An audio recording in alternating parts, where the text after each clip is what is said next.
stop at New Orleans. That's the spot. Bourbon Street. Good food, man. Good food. Yeah.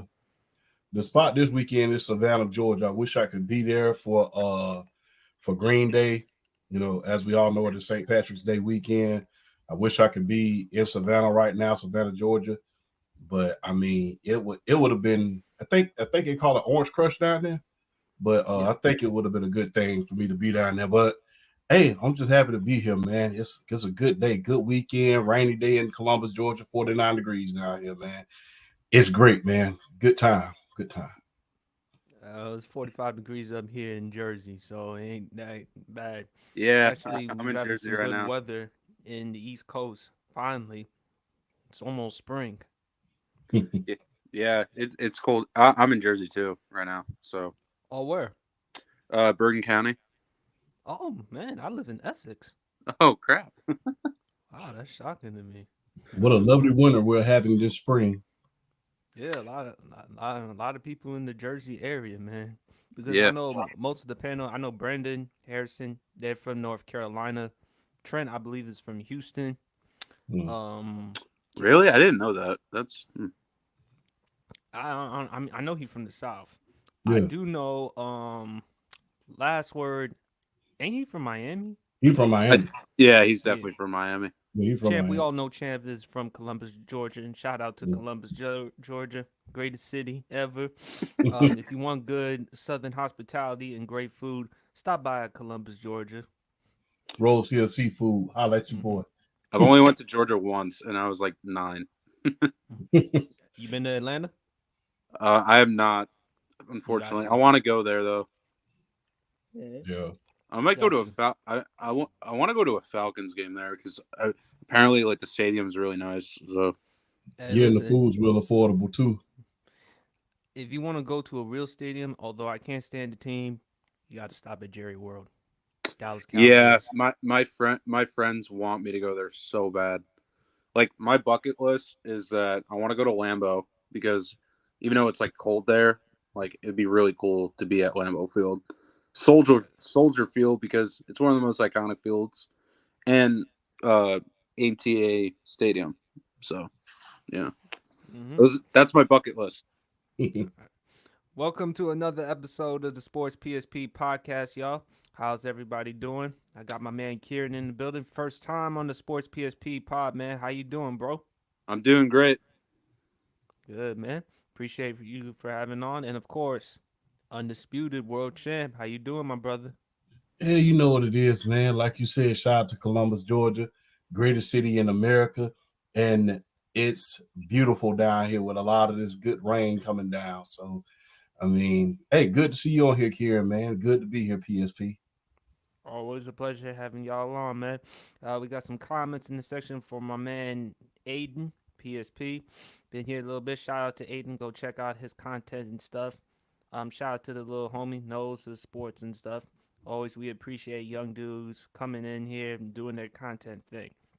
But fellas, unfortunately, Aiden has a question for you, champ. How's the weather there in Columbus, Georgia? Raining, raining, raining, raining. It is good to be back. I've been gone for a few days, by the way. So, Hmm. But champ, we gonna start with your Atlanta Falcons first. Now you've been advocating. You were on a Vanity Sports podcast. Shout out to Vanity Sports podcast. You were on Friday. You were advocating for Russell Wilson to come join your Atlanta Falcons, but unfortunately, that was not the case. He joined Kieran's Pittsburgh Steelers. 1 year deal, $1.2 million, I think. Denver will still owe Russell Wilson like almost $38 million. So for us, it's a win because hey, even though you're on a different team and you're gonna be expected to win, not a championship, but at least make the playoffs. But hey, you're out of that mess in Denver. You no longer have to deal with Sean Payton anymore, but you're still gonna have to deal with Mike Tomlin. And one thing we know about Mike Tomlin, man has never had a losing record under his watch. But unfortunately for you, champ, did you had to pay Kirk Cousins all that money? I mean, Kirk Cousins, his agent, he knows how to way to get his client his money. And what I found that comical, I was listening to you on Brandon's podcast. They couldn't pay that type of money for Lamar Jackson.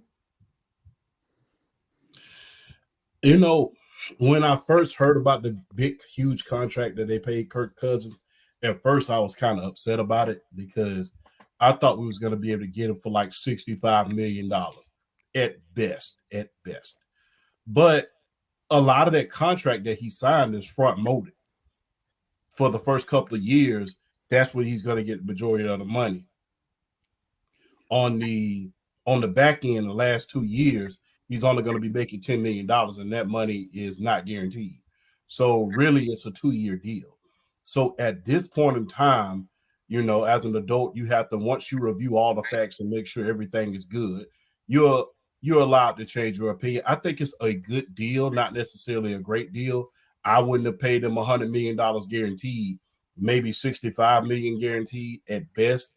But if, and that's huge, if they end up drafting another quarterback, either in the first or the second round, in order to develop him while Kirk Cousins is at the helm at this point, then that will make it a little bit more sweeter.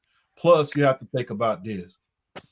Whether we realize it or not, a lot of people don't think that the Atlanta Falcons are in win now mode, but we are. We are at this point. We haven't made the playoffs since 2016. We haven't made the playoffs in almost a decade. So not only is the new coach on the hot seat, the owner himself is on the hot seat. And although he's only been the general manager for only a year, Mr. Terry himself, the new general manager, is on the hot seat. Everybody in Atlanta is watching them at this point. So they are in win now mode with these weapons, with Kyle Pitts' contract coming up, with Drake London being 3 years from a new deal. They're on the hot seat at this point. They have to make the playoffs this year. So bringing in a Kirk Cousins, although he is coming off of Achilles, is a proven move. More than likely, he's gonna be back at the beginning of the season. It happened early last season, so he's gonna be back.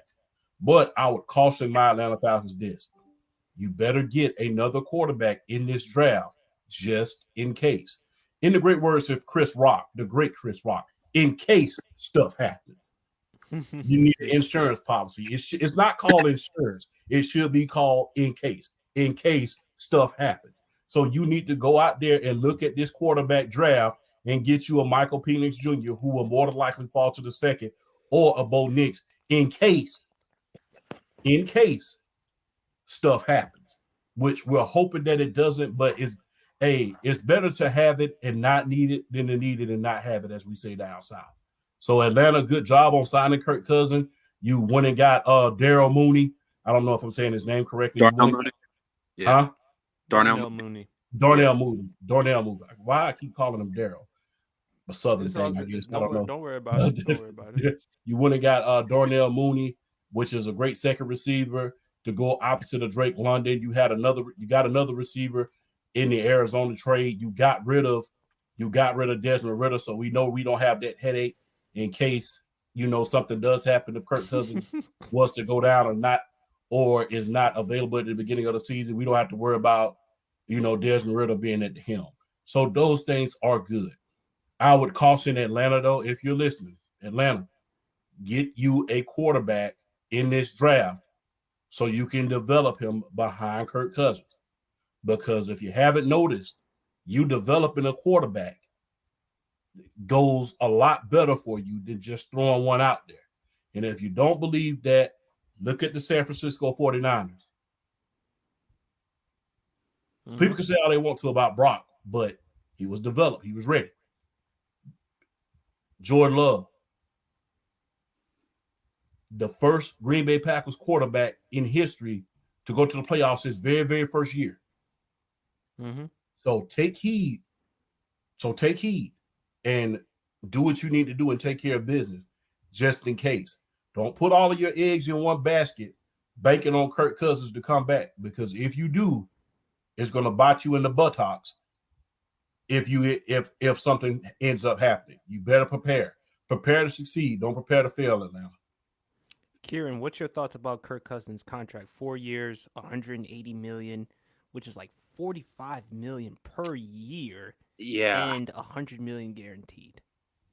No, listen, I've had my problem with Kirk Cousins in the past. I thought he was overrated in 2022.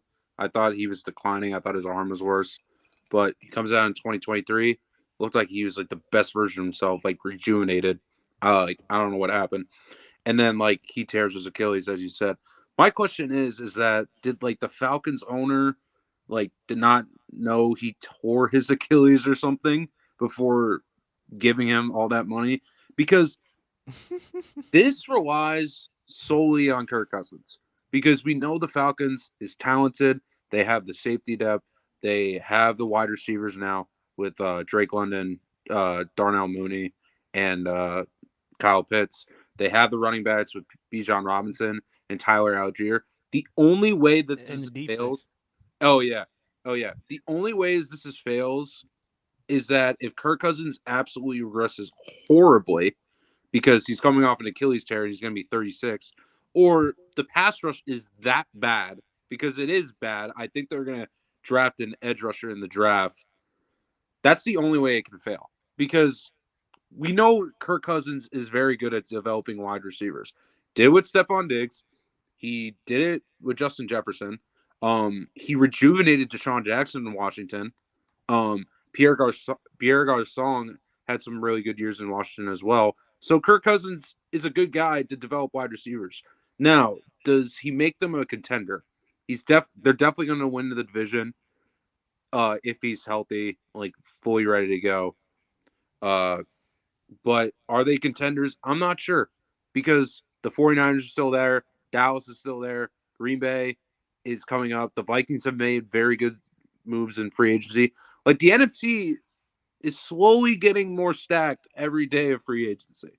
Mm-hmm. So is it a good move? Yeah, because you need a quarterback. But as Champ said, like Kirk Cousins is not the long-term deal. Like he's not. Like he's gonna. This is probably the last big contract that Kirk Cousins gets.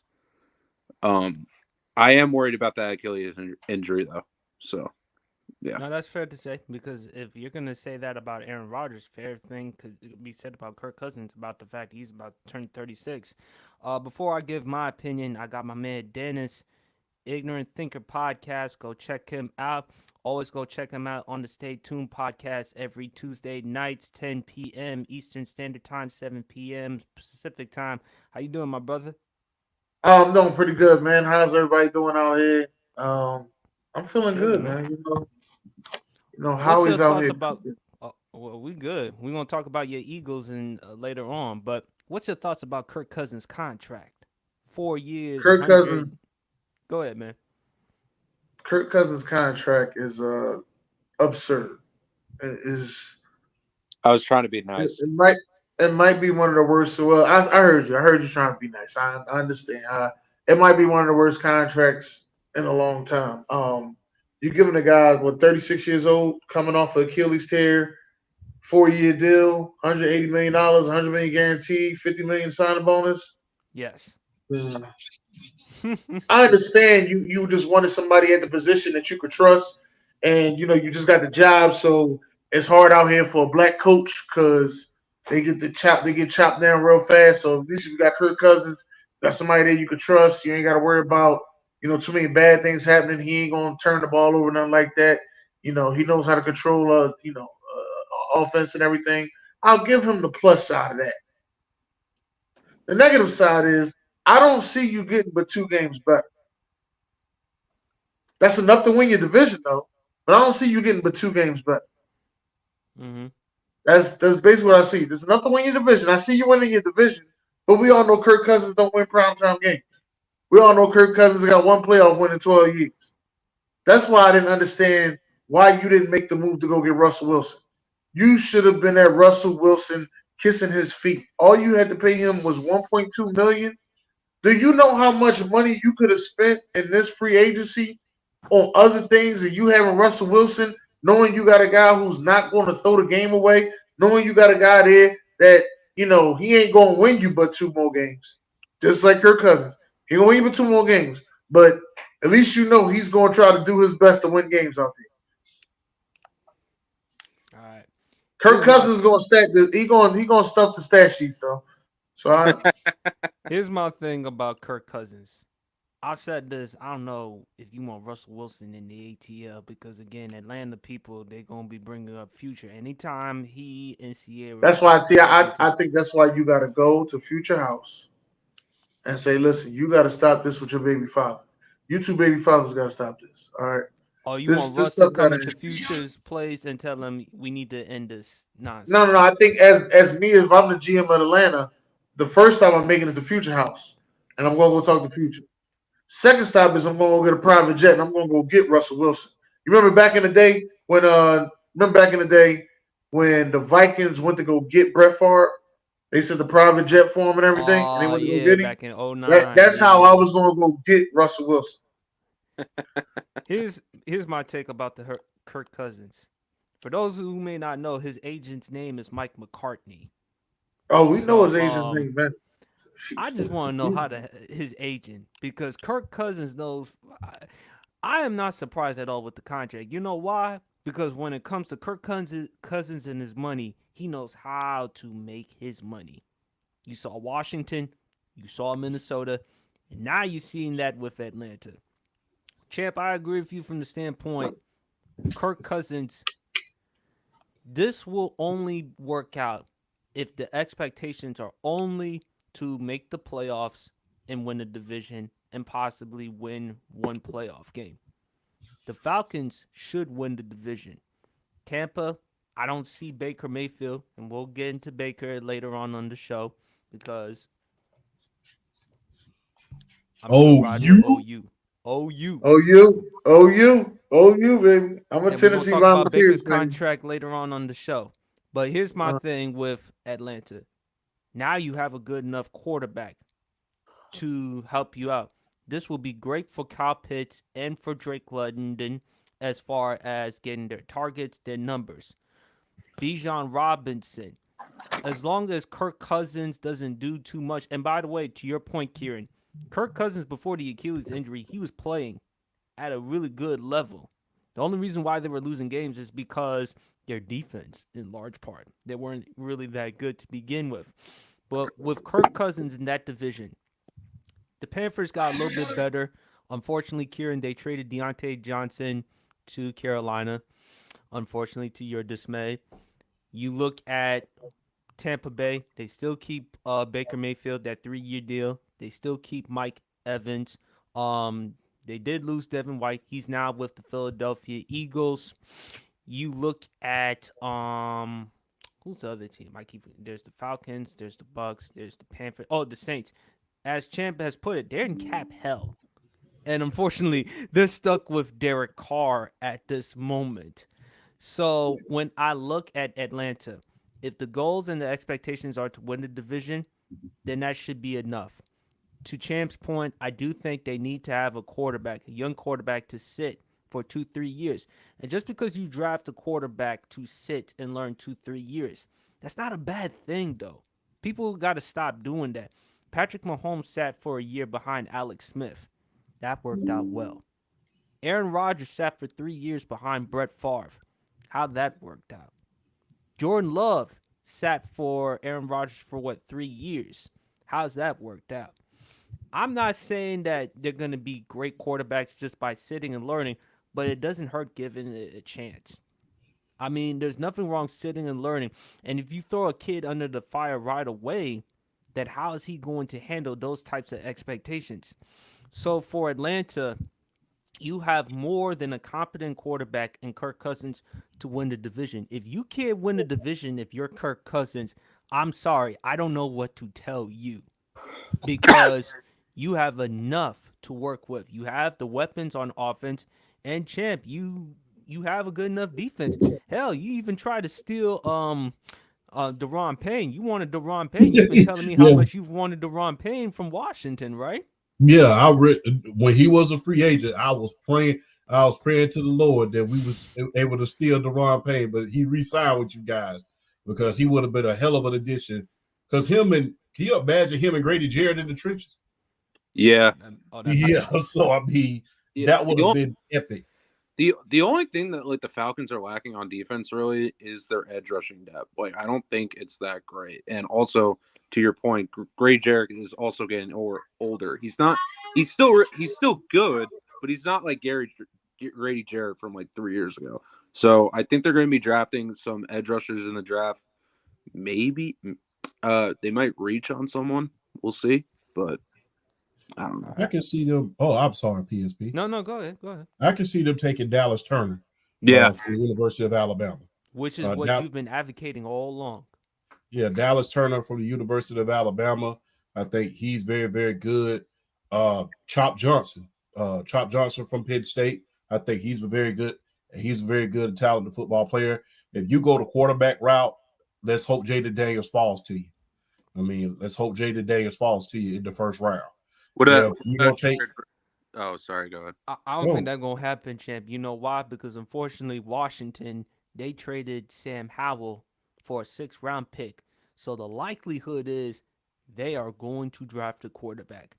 Now the question is it going to be him or Drake May? Or are they gonna move up to the number 1 spot to get Caleb? I don't think if you're Washington, you should do that. Even though it sounds nice because Caleb Williams, he's a native from DC, and Cliff Kingsbury used to work with him during his last year in USC. Still, I would have to give up a bunch of draft compensation to Chicago and players like a Terry McLaurin just in order to get the number 1 pick. And if I'm Washington, do I do that? And my answer is no. I got to look at offensive line. And I've been trying to tell you all along, and you finally came to the conclusion, champ, about Montez Sweat. I've been telling you about this. Yeah. Kid. He's good. Yeah, you told me about Montez Sweat. You told me that Atlanta should get him. I don't want Montez Sweat, but you told me, man. I mean, I got to give you your flowers and let you and tell you. And hey, you told me about that because I was like, "What is the big deal?" But hey, you told me, man. Salute to you, man, as always. But yeah, you gotta, like I said, if y'all go offensive line route at this point, you know the 2 guys I'm going to bring up: Joe Alt, Olu-Fashanu. And you always say quarterback can't throw on his back. The quarterback cannot throw on his back. I don't care if you have you can have Tom Brady as your first quarterback, Steve Young and Michael Vick in your quarterback room. If you don't have a competent offensive line, they're not going to survive. We talking about the Washington football team? Commanders. The Commanders. Dennis, I know you're trying to piss me off with the Commanders. No, I'm just saying. That's your first pick. I know you're trying to piss me off. I'm not going. No shots. I ain't got no gun. No shot. I just want to make sure we clear. Your first pick your first round pick in the draft. What are you selecting? I just want to know. I would love to see them get offensive linemen because that is more of a necessity for us to have. But because of the fact that they traded Sam Howell, we're going to go into the direction of a quarterback. Now, the question is, which quarterback are we going to get? Are we going to get Caleb? Or are we going to get Drake May? Or are we going to get the Heisman Trophy winner, Jaden Daniels? And to Darrell, he said it right here. If I'm Washington, I'm keeping that pick. I'm getting Daniels from LSU. Yes, I would do that. What pick are y'all again? Number 2. We have the number 2 pick. Oh, and the number 2 pick needs to be Jaden Daniels. Okay. I'm just asking. These are questions. Come on. You got the best GM in the damn world and Howie Roseman. Y'all able to steal Saquon Barkley. Y'all able to get all these. It wasn't a steal. Some people just like to be. He was going to leave the Giants. And matter of fact, how was that a steal if the Giants could have just gave him a contract? That's why I understand why Giants fans like incompetence on the Giants' part, which is why they didn't pick up Daniel Jones' 5th-year option, but they paid him $40 million per year, and you saw what happened with that. I mean, anyway, I can understand the move that they made. Like, yeah, we're gonna pay Daniel Jones because Daniel Jones really balled out there. He did. First year with Brian Daboll. I will give him. And he didn't really have no wide receivers. You know what I mean? He was out there balling out with whoever they threw there. He had no wide receivers. But you should have paid Saquon. He had no weapons. Kenny Galladay, don't get me started with Kenny Galladay. He was terrible. But you should have paid Saquon too. That money that you spent on Kenny Galladay, you should have paid both of them with that money. But it seems to me that wasn't the priority. So you let him go because you thought it was a good idea. And what did he We do? He drove down 95 and he realized there was a team there that loves, there's nothing but brotherly love here. And this is and what not we only did. that though, he's back he's back in PA where he played college football at Penn State. We're gonna get into Saquon in just a second. Kieran, I gotta talk about your Steelers. I gotta talk about Russ's contract, Mhm. and I gotta talk about the trade with Kenny Pickett. What Yeah. is your thoughts about those things? So at first I was mad because I didn't want Russell Wilson just because like I'm not sure what we're doing here. All right, relax. um, like I've always said I wanted to be bad for one season. I want to see what it looks like to be bad for one season because the problem is that I see all these quarterbacks like in the past few years, like Deshaun Watson, who used to be good, Joe Burrow, Justin Herbert, Jalen Hurts, like Tua, all be like quality starter quarterbacks, and I just feel like we're in this cycle that we can just win with anything we want, and I just don't think we can do that anymore. It's not because like. It's not because like, oh, it's Mike Tomlin's fault. He's just such a great coach for winning all the games. I feel like we just need a new culture change because I feel like people think we can win like we did in the 2000s when Ben Roethlisberger wasn't a superstar quarterback yet, um, and just win that way. Like have a game manager, rely on a good defense and the run game. I just don't think at this day and age that we can rely on a 35-year-old quarterback who just came off one of the worst contracts ever and lead us to the promised land. I just don't get it. I love Russ. He's my favorite quarterback ever, but he's not the same anymore.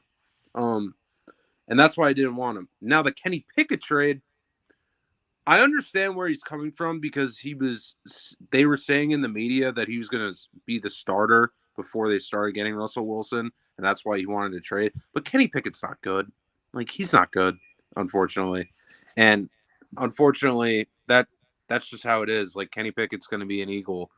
And that's another quarterback from that 2022 draft class that has either been traded, cut, or is a backup. Um, Mm. Good riddance, Kenny Pickett. I'll see you in 5 years when I'm picking up my DoorDash from you on the door.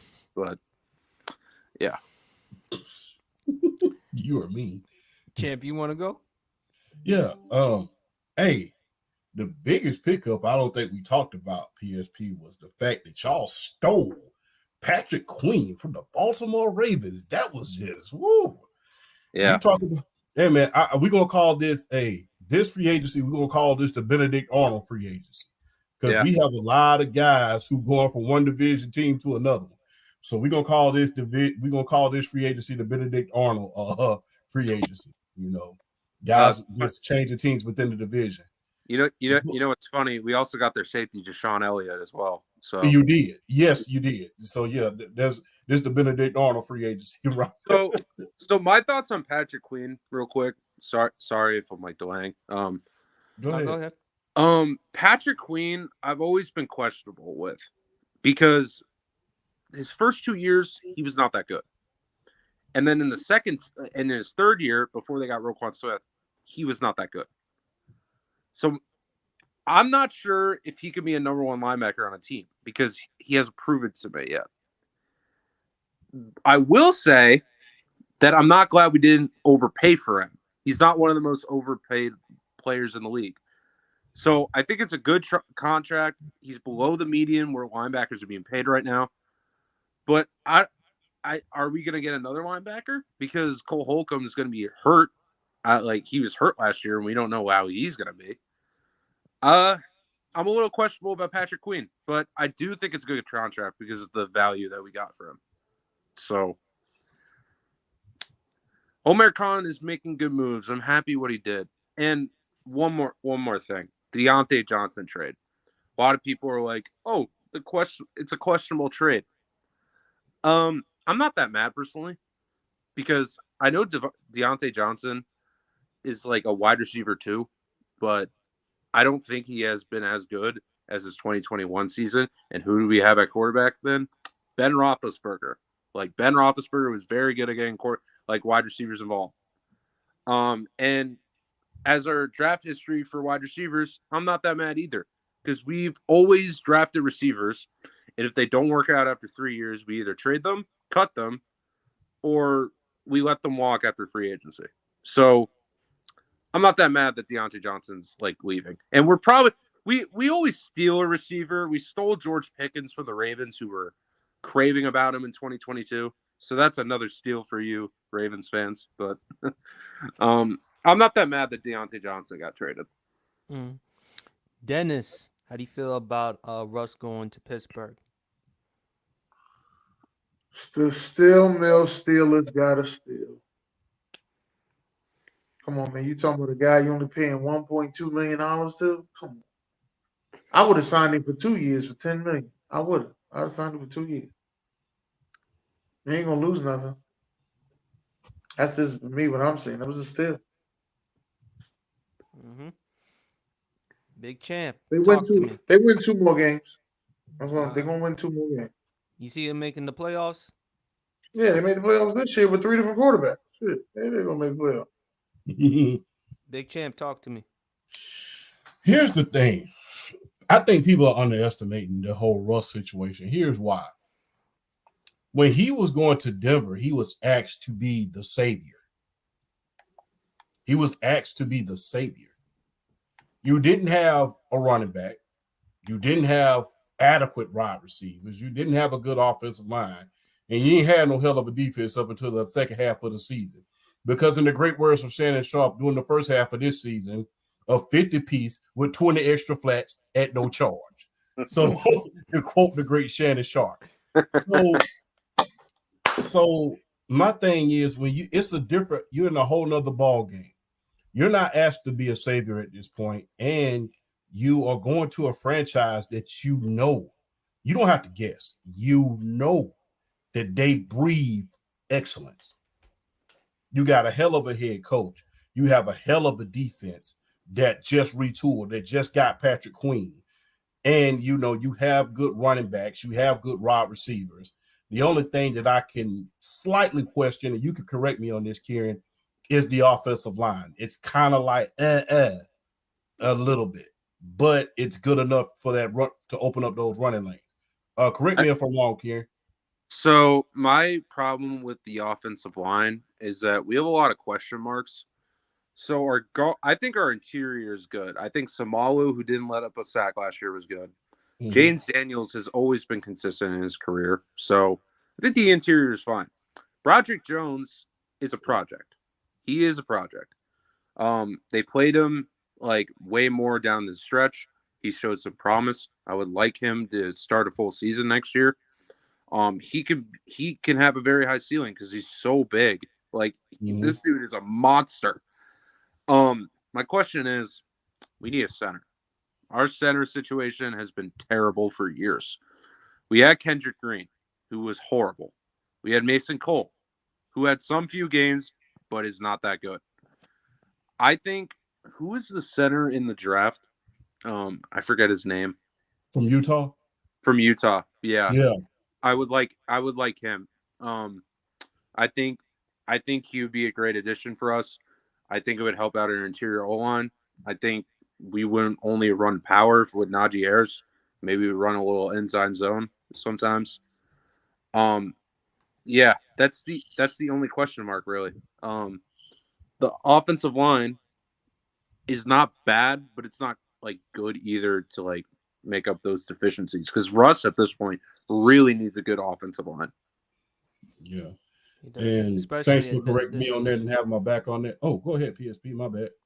No. Go ahead. But before you go, we got my man Luis in the building. How you doing, my brother? Honestly, tired, exhausted.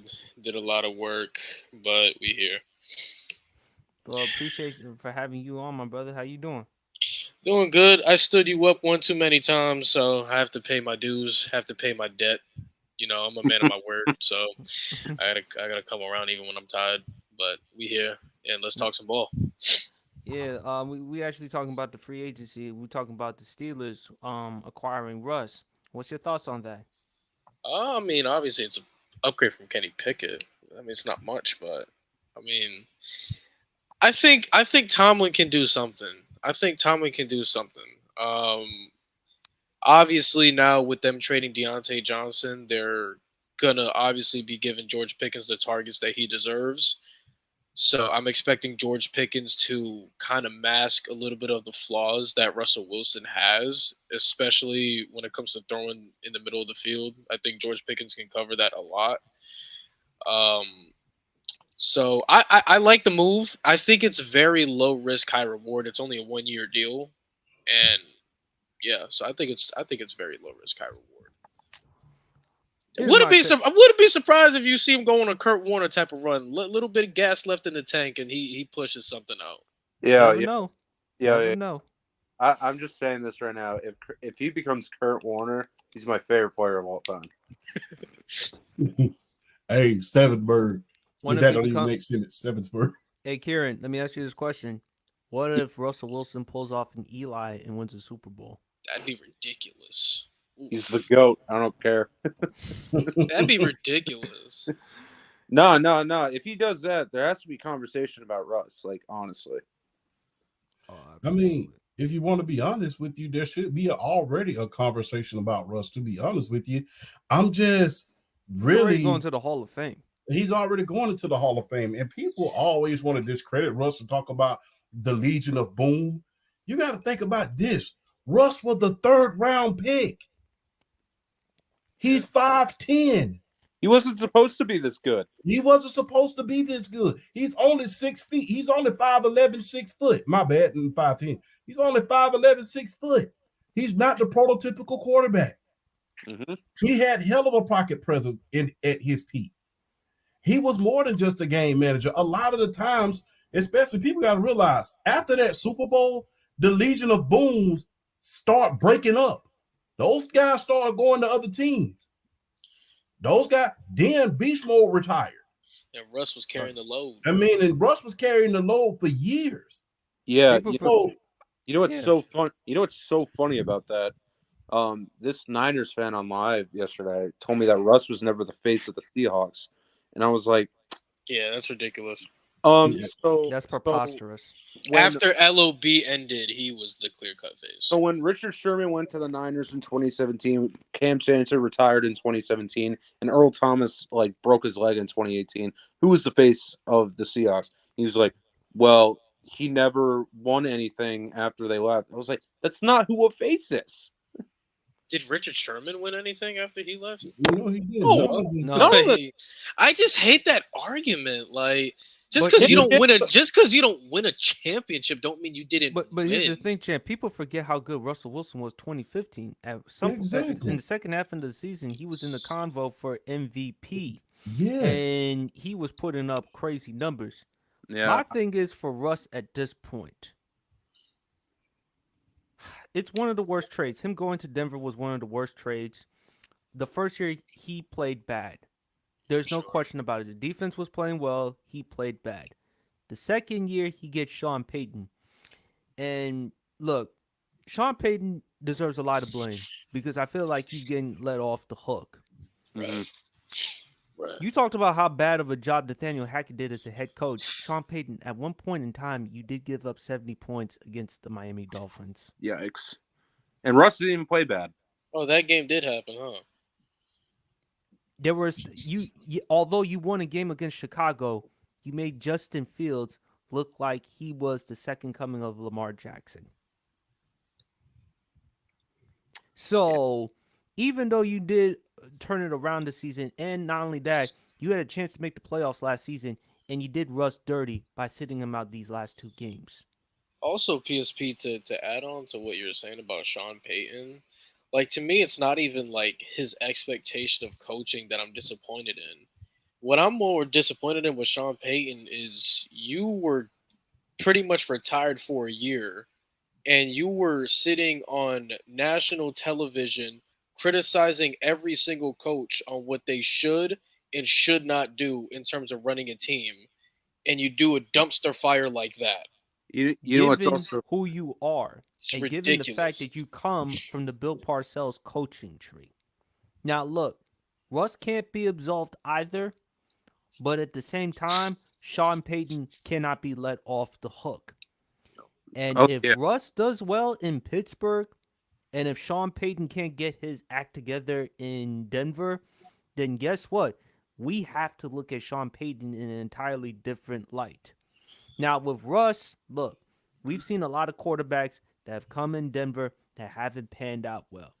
We saw Brock Osweiler. We saw Trevor Siemian, Joe Drew Flacco. Lock. A lot of other quarterbacks in Denver Flacco haven't did panned play for out Denver, well huh? post Peyton Manning era.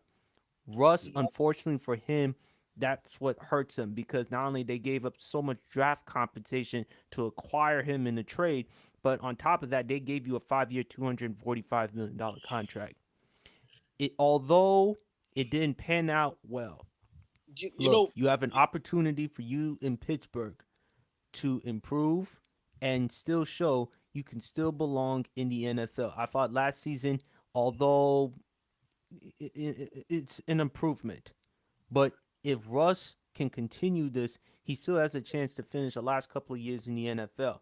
But if Denver with Sean Payton, if you have another year like you had last season and controversy, and we knew it was going to end with him and Russ, considering all the things that he said about Russ. Champ, you brought it up all the time. Him cussing and yelling at Russ. If you doing that to Russ, what the hell do you think you're doing with the other players that don't have the cachet like Russ? The bad thing is that when Sean Payton got to Denver, it seemed like he didn't like Russ off the rip because he didn't fit his play style at all. Remember what he said about something about kissing babies, stop kissing babies, trying to act like you're the president. Mm-hmm. And not only this, I will say this. People keep talking about Sean Payton in this Denver Broncos franchise. People keep talking about Russell Wilson. Why is no blame going to John Elway? Yeah. Because what the about thing the was Broncos organization. They keep spending all their money on this stuff. You was in charge for a hell of a long, not just with the Russell Wilson trade, you was in charge for a hell of a long time. A very long time. Yeah. A very long time. Yeah. And you just lucked up. And if truth be told, you lucked up and got Peyton Manning. You lucked up because of your relationship with Peyton Manning. Yes. Now, you are arguably one of the greatest quarterbacks of all time. You're arguably one of the great, what I say. I'm laughing because the only reason why they brought in Peyton Manning because the predecessor Tim Tebow, and last time I checked, I don't want to piss off Kieran, but remember what happened to him against the Steelers. Yeah, 3-16 coincidence. It's a great game, phenomenal game.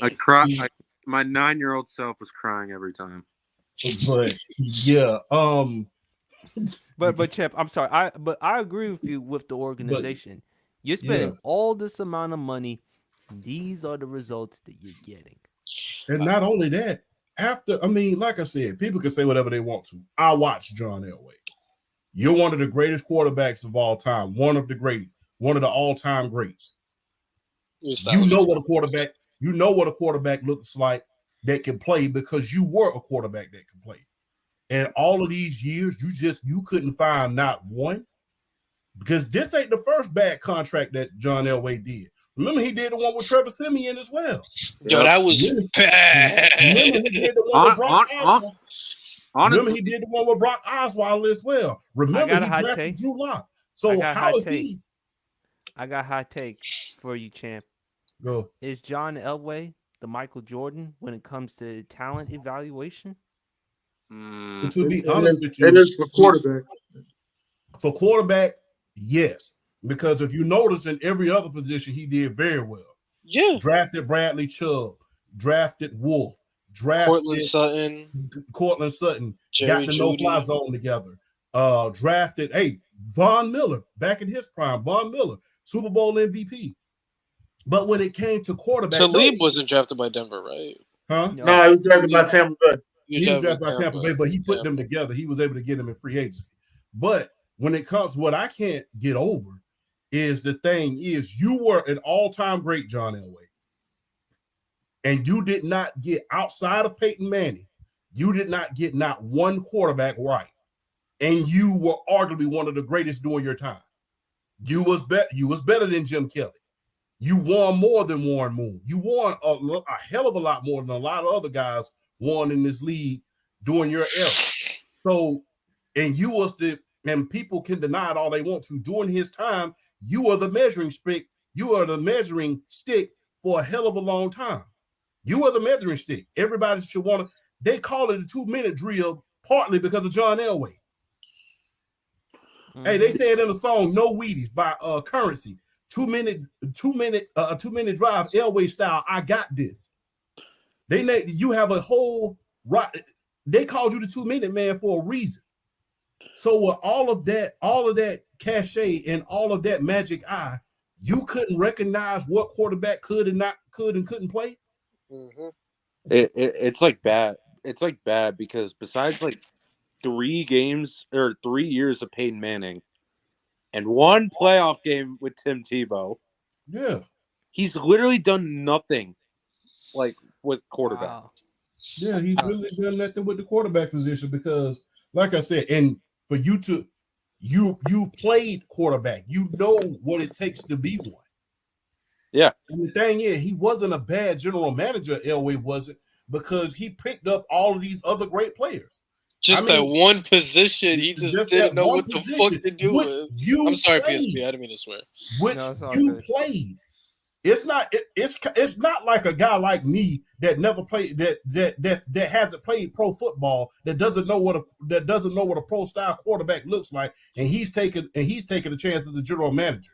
I can understand if a guy like me became a general manager and hey, I haven't played pro ball. I don't know what this quarterback looks like. I'm just going by what the insiders tell me, what the reporters are telling me, what the colleges are telling me. Champ, you don't think you can do better? You don't think you can do better, Champ? I'm getting to that. But the thing was this. But the thing is, you be the next Isaac. You be the next Newsome, man. Isaac. But the thing is this: you are a quarterback. You was one of the all-time greats. When you was arguably, people can say whatever they would like to, but John Elway, when he came out, they said he was the best college prospect, arguably of all time. When Andrew Luck came out, he was compared to John Elway because it was same school and everything. He was compared to John Elway. So for you to not be able to recognize that position and put the right person at that position, gave away all this bad money to each and every last one of these quarterbacks that you yourself just could not ever get right, although you got plenty of other positions right. That has to say something about you as well. Because how can you not pick one and you were one? No question but about it. usually the ones that are super talented, they usually mess it up. It's usually a saying out there like the ones that can't do become the better coaches. That's what they usually say. Yeah. That's starting to swing now. That's starting to swing now too. So I don't know. Guys, for those who may not know, breaking news: the New York Jets, they just signed Tyron Smith to a 1-year deal, up to $20 million. That's a great deal. Wow, they got $20 million. Hey, how did he get $20 million? Yeah. I'm telling you this right now. That might be the biggest steal of free agency because Tyron Smith is older. He is still really good. He had one of his better years. And if he's injured next year, you don't have to re-sign him. So they're going all in, the Jets. So and they gonna get that ass whipped again and again and again. Well, hold up. What's your team? Super Mighty Mouse? I'm a Dolphins fan. Chant. You know what's fun? Mentioned that you John Elway, right? You're one of the quarterbacks. Let's go through these quarterbacks. We thank you for Kendall Fuller, by the way. Let's go through these quarterbacks that John Elway has signed after Peyton Manning. Case Keenum, Case Keenum. He drafted Paxton Lynch. He drafted Trevor Siemian. He signed Joe Flacco. He Drew Lock. Like all these quarterbacks are not good. Did you Like, they're name not like good. six? Did you like name 6 quarterbacks in a span of like 5 years? Yeah, it was You a know the was mess. best that? one that And you know the best practically, one So you wait, got. wait. Is Denver just a better version of Cleveland? Wow. no, they're not. Denver got 3 Super Bowls. Let's not do that. No, Now. no. I said, is Denver a better version of No, you Cleveland? I'm got talking about the hey, quarterback situation. no, Are you they got just a them better rings, version? man. You got them rings. I mean, you can't be Well, let's compared well, to a let's team that let's don't have let's go all the way. Let's go all the way back. After John Elway, who was there? Jake Plummer. Jake Plummer. Oh, Mhm. You man. No, can't no, tell no. me He wasn't right. Jake He's Plummer all wasn't right right. at the He's John all right. Elway. He's all I right. think they had That was Elvis Jake- Bubby. Nuremberg. No, After that was Jake Bubby Plummer, Brister and there's Bubby Brister and Brian Greasy. Oh, Brian Greasy. Af- Okay. Jay after Cutler. Jake Plummer, they had Jake Cutler for a couple of years, and then Kyle he was Orton. traded to Chicago. Kyle And Orton. then they had Kyle Orton, and then they had Tebow, and then Kyle Peyton. Orton. Oh my The god. interception Just machine. look at. So I can't really blame this all on John Elway. Yes, This I is a can. Denver Broncos trend. That he started. I don't know. He didn't start it. Honestly, He actually the best thing to happen to Denver Broncos, and then I he think left. what he's trying to say is he inherited Elway inherited it. Right. This has been bad. This has been bad. honestly, John Elway should have never retired. That's the problem. Mhm. This is- I mean, he this did bad everything luck would have else never well. happened. He did everything Nah, else they well wasn't except they wasn't going quarterback. three. They wasn't going 3-peat. No, I know. I'm just saying. Mhm. If Well, Terrell hell, I Davis don't never know if got they. hurt, Oh wait, I take that back. I don't know if they wouldn't have 3-peat. Let me take if that back. Terrell Davis they wouldn't have probably got wouldn't hurt, have. they would have had a chance. Because remember, Terrell Davis tore his ACL. Yeah, but they the still had beginning of the Mike season. Davis. They had Mike, or was it Mike Anderson? One of them two. No, Terrell Davis in 1999. In 1999, the person who took over after him was Orlando Gary. I know that because he was a Georgia Bulldog. So, Mhm. Of course. Orlando's Garrett took over for Terrell Davis. yeah, Orlando Gary. Mhm. I thought it was well. So who was the boy? Mike Anderson, number 38. That I thought came he after took over. Orlando. That That was came after after that. Okay, all Orlando right. Gary. And then after him, it was Reuben Drones. And then after him, it was Clinton Portis for a few years. Clinton Then Portis, who was Reuben all Drones. world. Yeah. Clinton Portis was all world, and they traded Clinton Portis for Champ Bailey, which I have to say was the most even trade of all time. I think that was the only trade that happened. It was just both players straight up. Straight up, yeah. Straight up. All right. Such a Fellas, shame let's- Champ Bailey never won a ring. You got close. Dennis, Super close. we're going to start with you first. Your Let's Eagles. go. Saquon Barkley is now with the Philadelphia Eagles. He's back in Pennsylvania where he played college ball at Penn State. You look at this offense.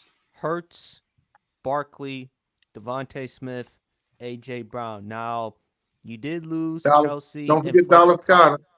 Don't forget Goddard. Dallas Goddard.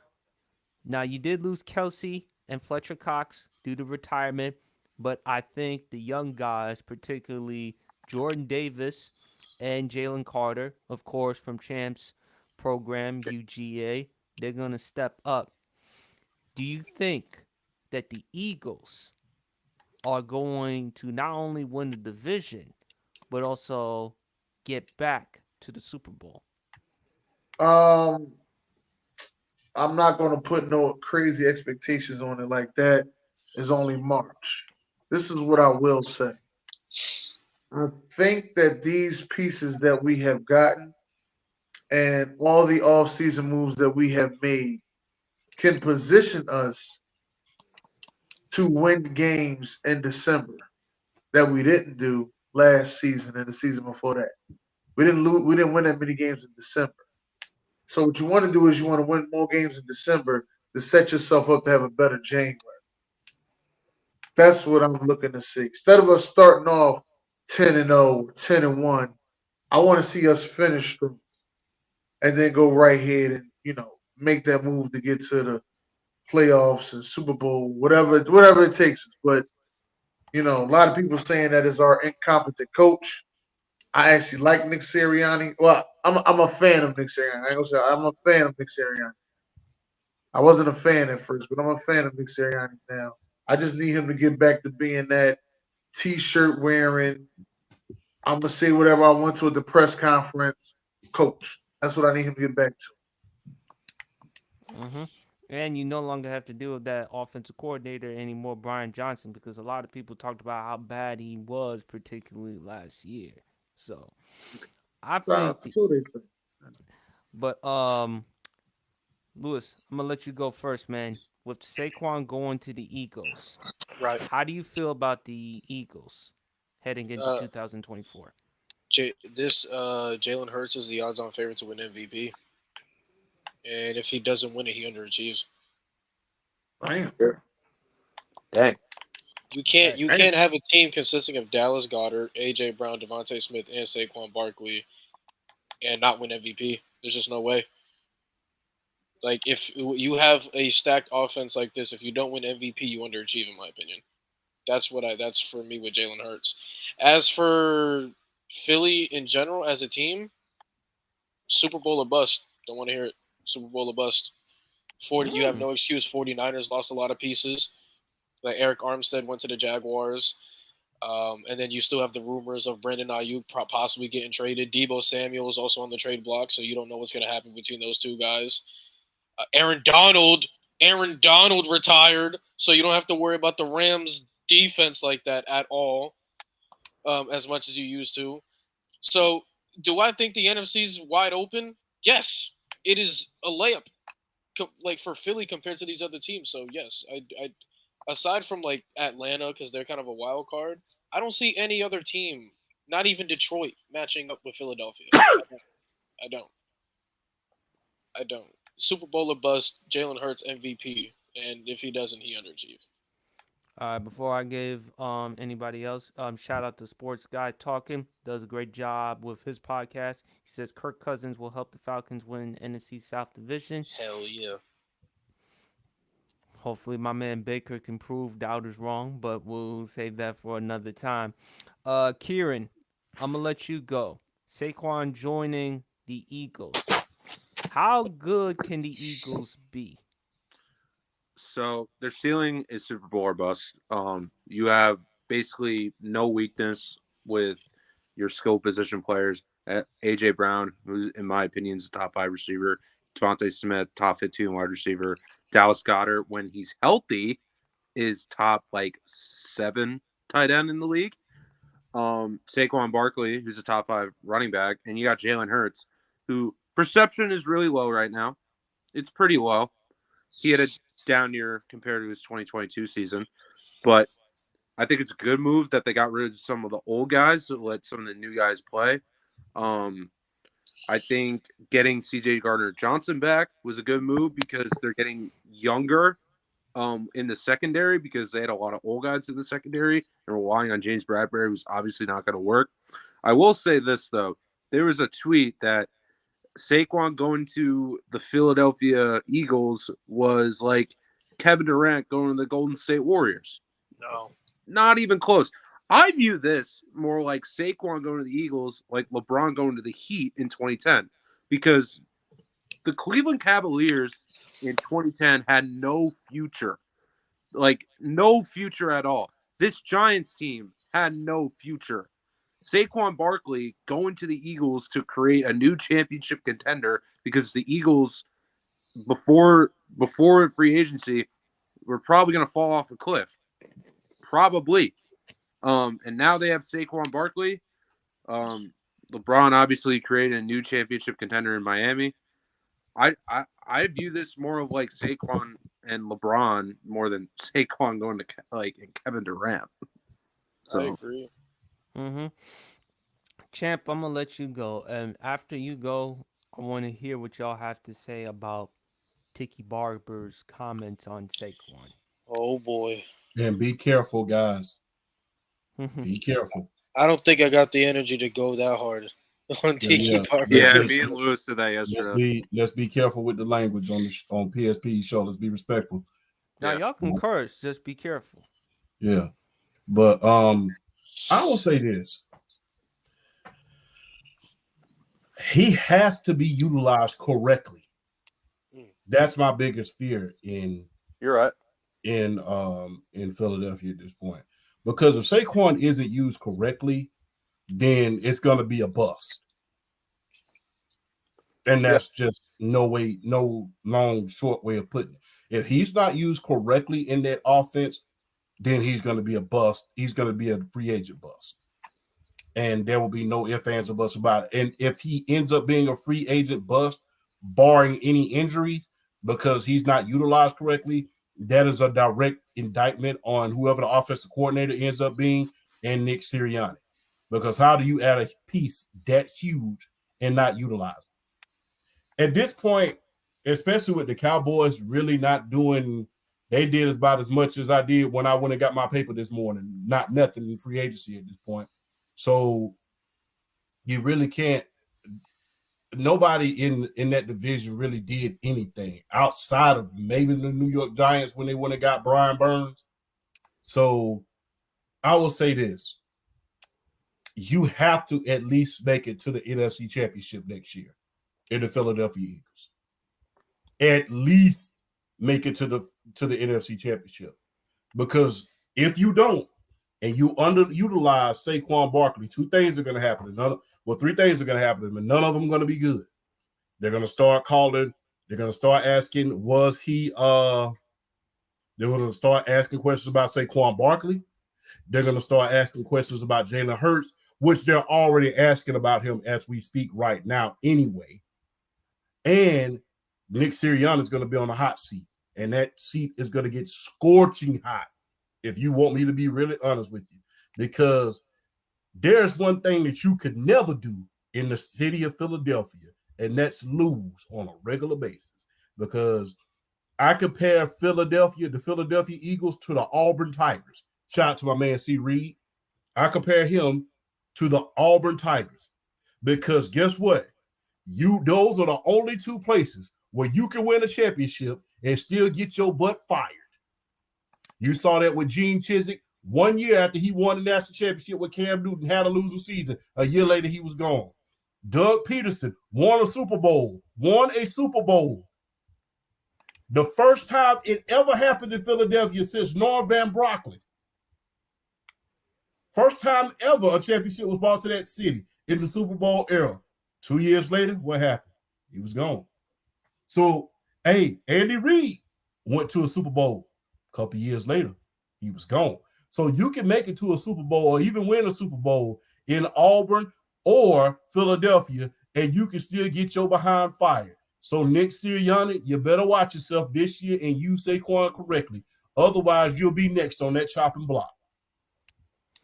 Yeah. Here's how I look at this. Oh, my bad. Go ahead, Pedro. No, you can respond, Luis. So I wanted to, because I've heard this topic of discussion for a long time. In terms of coaching, what does Nick Sirianni do that's good besides just like there? like besides just being a hype man for the people in the locker room? Like if we look at Philadelphia's like best year under Nick Sirianni when they went to the Super Bowl, you can literally say like that was all Ben Johnson, all on offense. Shane Steichen. Shane Steichen, thank you. I'm baked. Also I'm baked. the I'm defensive sorry. coordinator who's I mean now baked, with I the mean head coach tired. with the Arizona Cardinals. Jonathan Gannon. You can say it was those two. Like, I beg the question: Is Nick Sirianni one of the worst coaches in the league, and is he just carried by just pure talent? Here's my thing about Nick Sirianni, okay? Because if you remember in 2021, the Eagles started struggling. They could not run the ball at all. You know who was coaching during that time? Nick Sirianni. He was calling the plays. When Shane Steichen took over, they had one of the best rushing games in the league.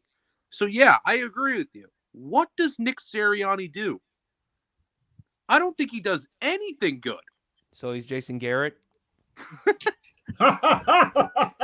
You know you're wrong for that. Here's what I'll give Jason Garrett's Garrett. known for clapping. Here's the thing with Jason Garrett though. At least when he knows he had talent, he abused it. Like Zeke, when he realized Zeke actually just had pure talent, he rode the wave with Zeke. Nick Sirianni has a very good rushing attack, and he doesn't ride the rushing attack. Nick Sirianni has arguably a top 5 wide receiver, depending where you rank AJ Brown, and he doesn't ride AJ Brown. Like, I listen. I'm like I'm just wondering what Nick Sirianni does elite or even good at that because Even average. Because the year Philadelphia went to the Super Bowl, that was all the OC and the DC. Nick Sirianni was just like, y'all got it, gang. And you know what's crazy? Go ahead. And you know what's crazy about Jonathan Gannon? Eagles fans were so happy that he was leaving. And I always tell people, one game can change someone's career. Jonathan Gannon, in my opinion, going up against the most talented quarterback ever, like, he had one bad game. And look what he's doing in Arizona now. They're gonna look really good in the future. Yeah, they're not good right now, but they could be a playoff game. Like, years. Uh-oh. Trouble. He didn't have one bad game. He had a couple bad games. He don't believe in blitzing. You cannot be a defensive coordinator in Philadelphia and not blitz. We don't care how good your credentials are. We believe in blitz, all right? That's what we believe in. But Dennis, you got to understand, hey man, look, one of the most successful defenses ever in NFL history was the Tampa 2. That's right. The Tampa 2. So if you pay the and from time to time, you will see Derrick Brooks get back there and his ass blitz. From time to time, you will look around and Tiki Barber will come and sack a quarterback. You see, Tiki Barber is one of the only cornerbacks to have 20 interceptions and 20 sacks. Tiki Barber. But also, Rondé, bro. You mean Rondé? Rondé. I'm sorry. They're twins. They're twins. Also, with blitzing though, like blitzing isn't like candy where everybody can just take it and understand it. Like it takes skill to understand and to know when to blitz, how to blitz, who to blitz with. Like not everybody, not every coach. Like, would you consider Mike McDaniel a good coach? Mike McDaniel. Would you at least consider him decent? He's decent.